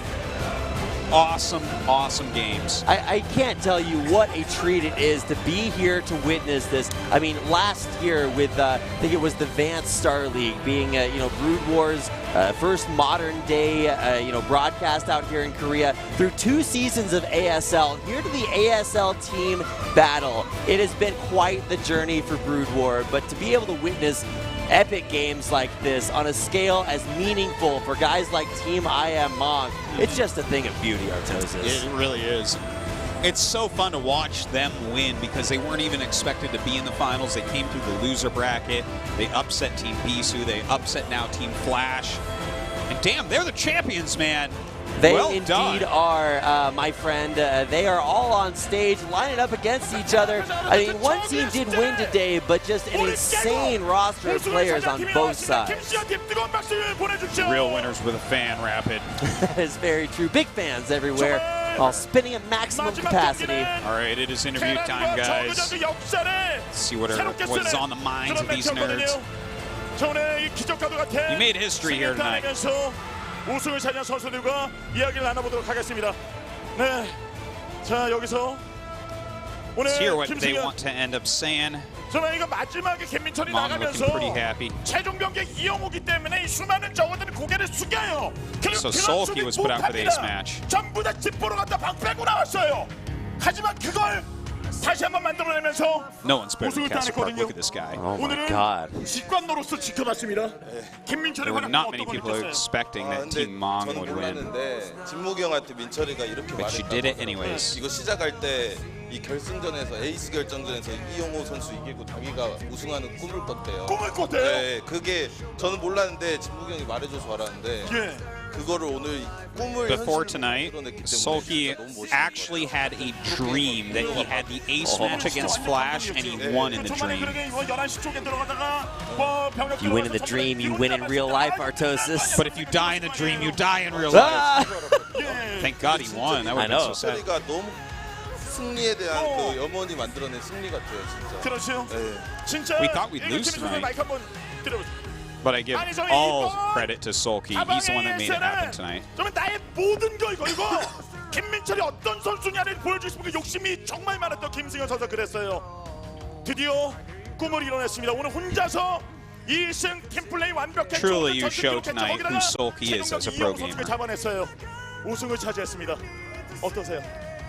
And you even defeated Flash tonight. 스타원 다시 시작하면서 실력이 너무 안 돌아오길래 안 늘길래 좀 걱정을 많이 했었거든요. 그래도 Yeah, when I came back to play StarCraft 1, 보여줘야겠다라는 생각을 해서 I couldn't quite perform like I was in StarCraft 2. 너무 뿌듯하고 이런 기회가 있게 된 것만으로도 지금 너무 이 기회가 있어서 너무 I've been trying to increase my performance.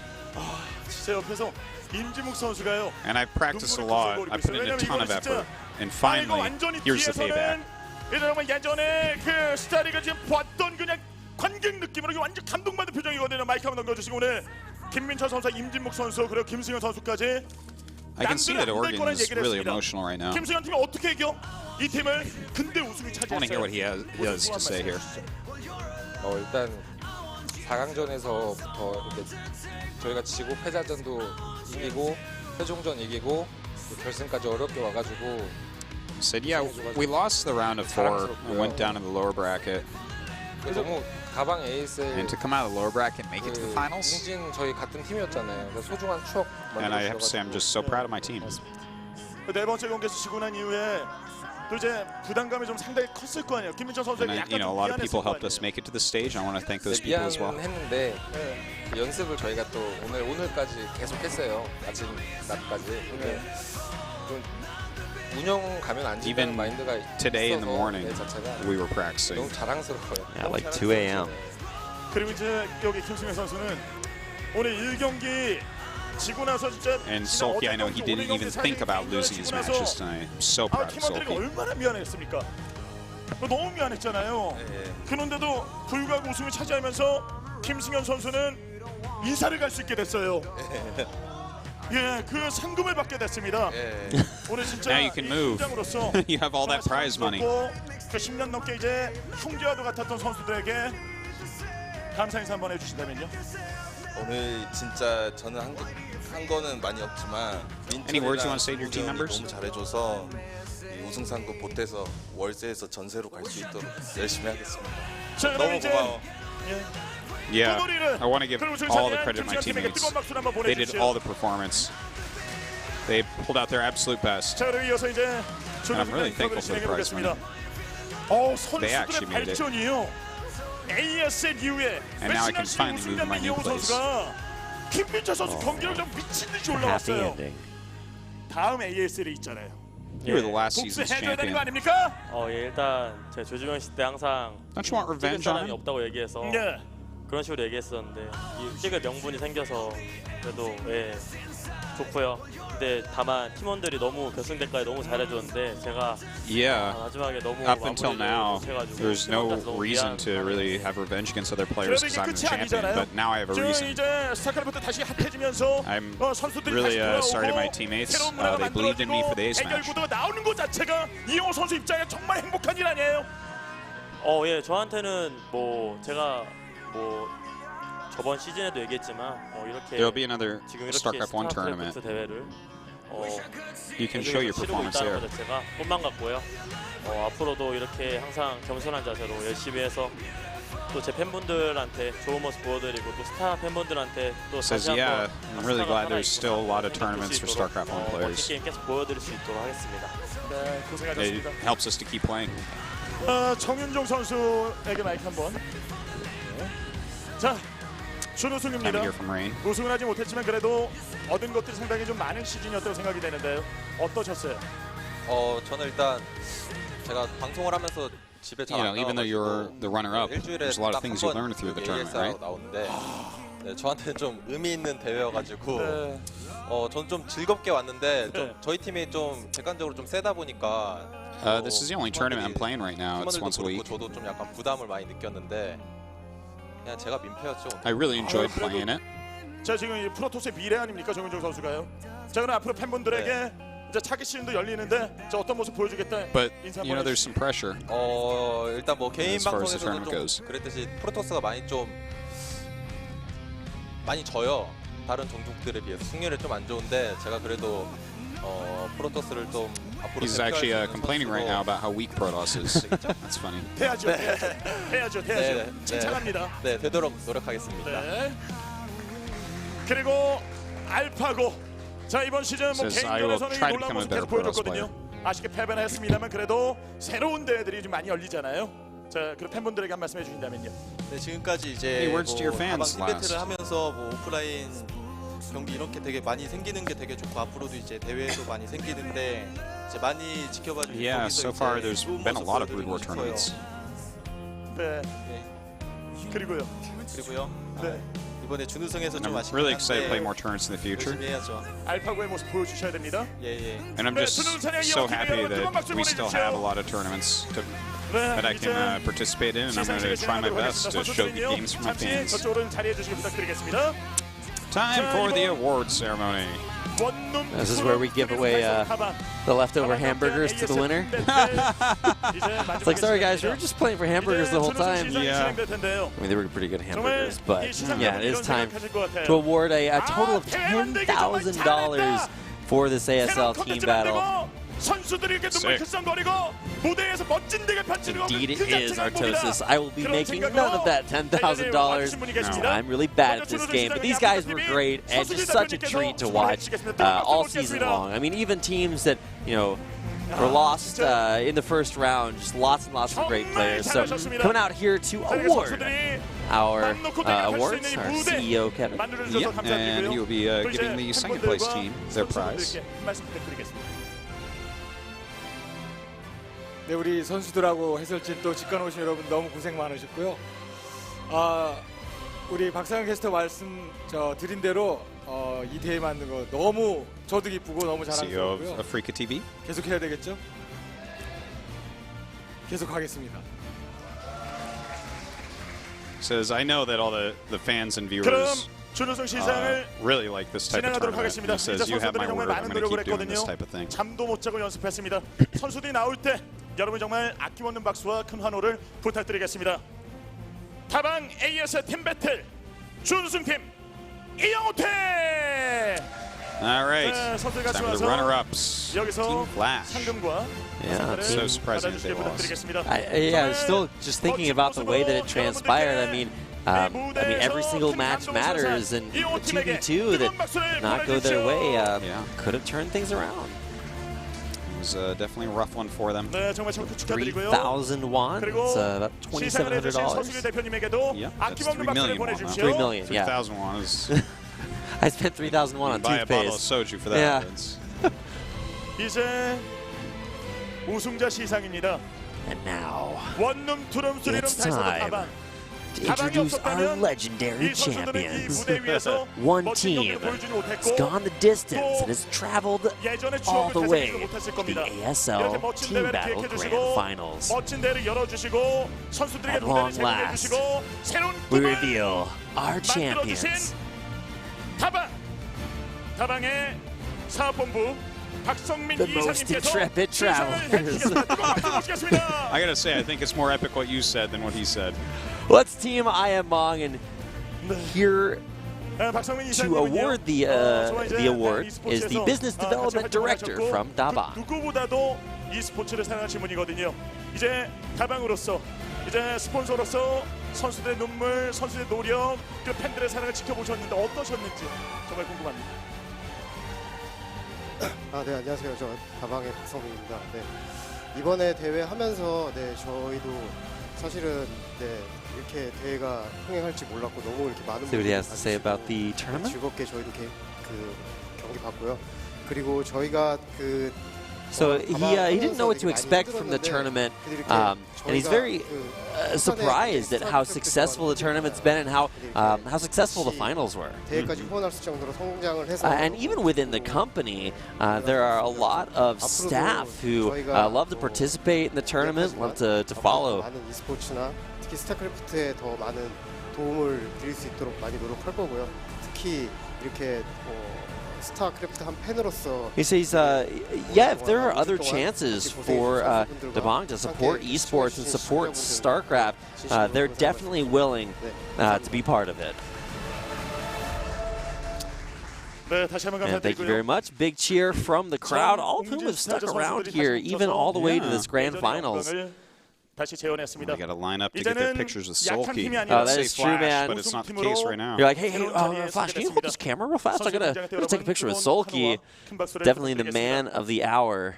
And so finally, the time has come to award our first place prize to Team I Am Mong.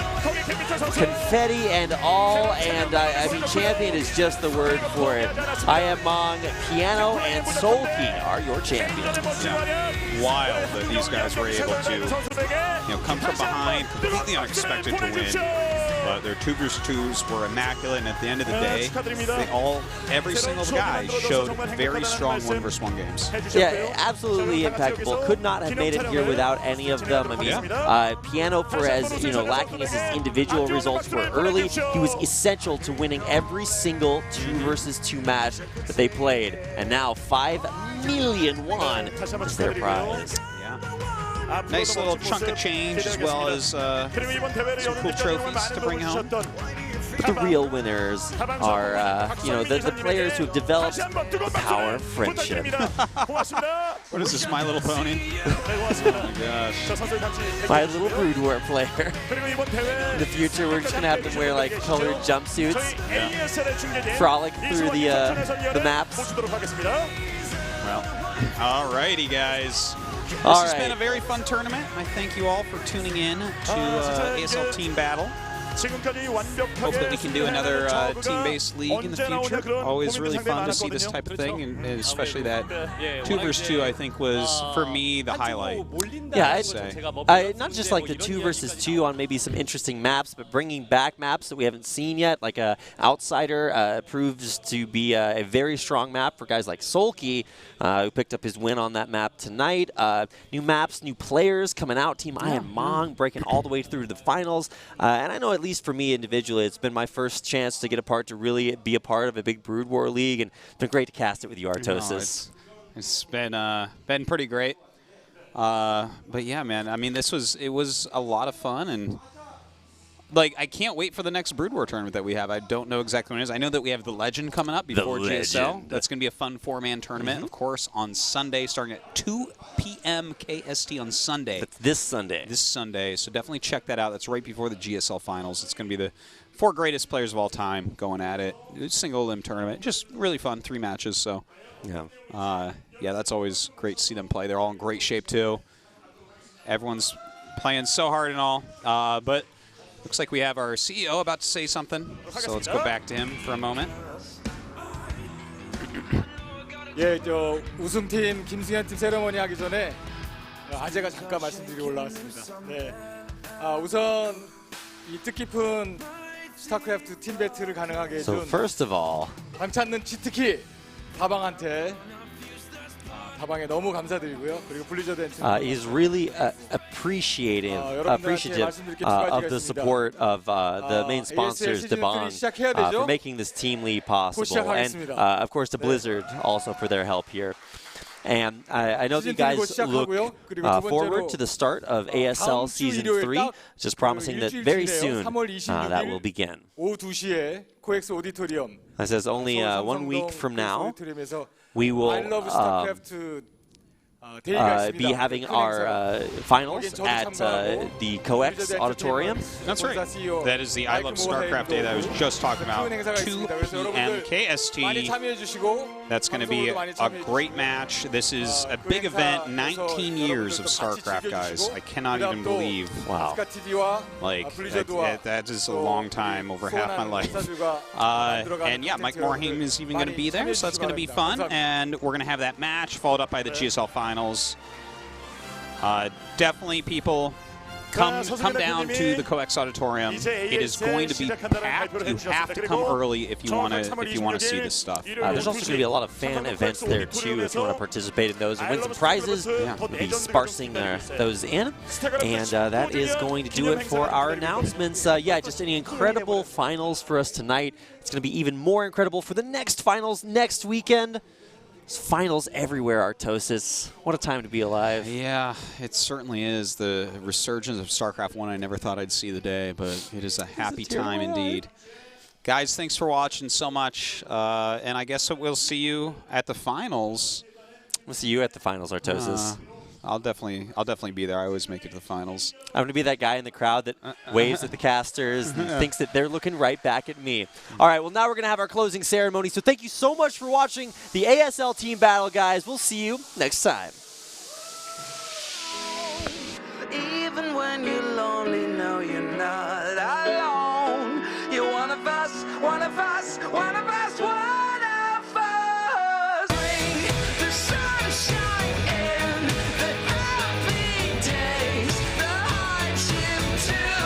We'll find a way. So raise your flag one last time before the day is through. I promise you that we will laugh about it all, and we'll celebrate the things we've done, the years to come, 'cause that's what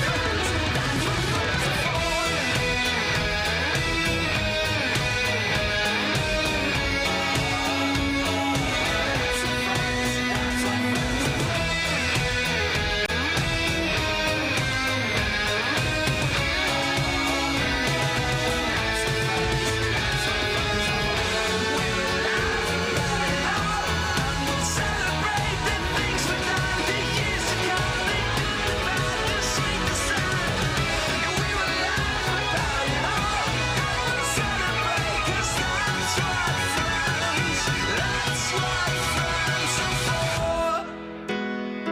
You're not alone. You're one of us, one of us, one of us.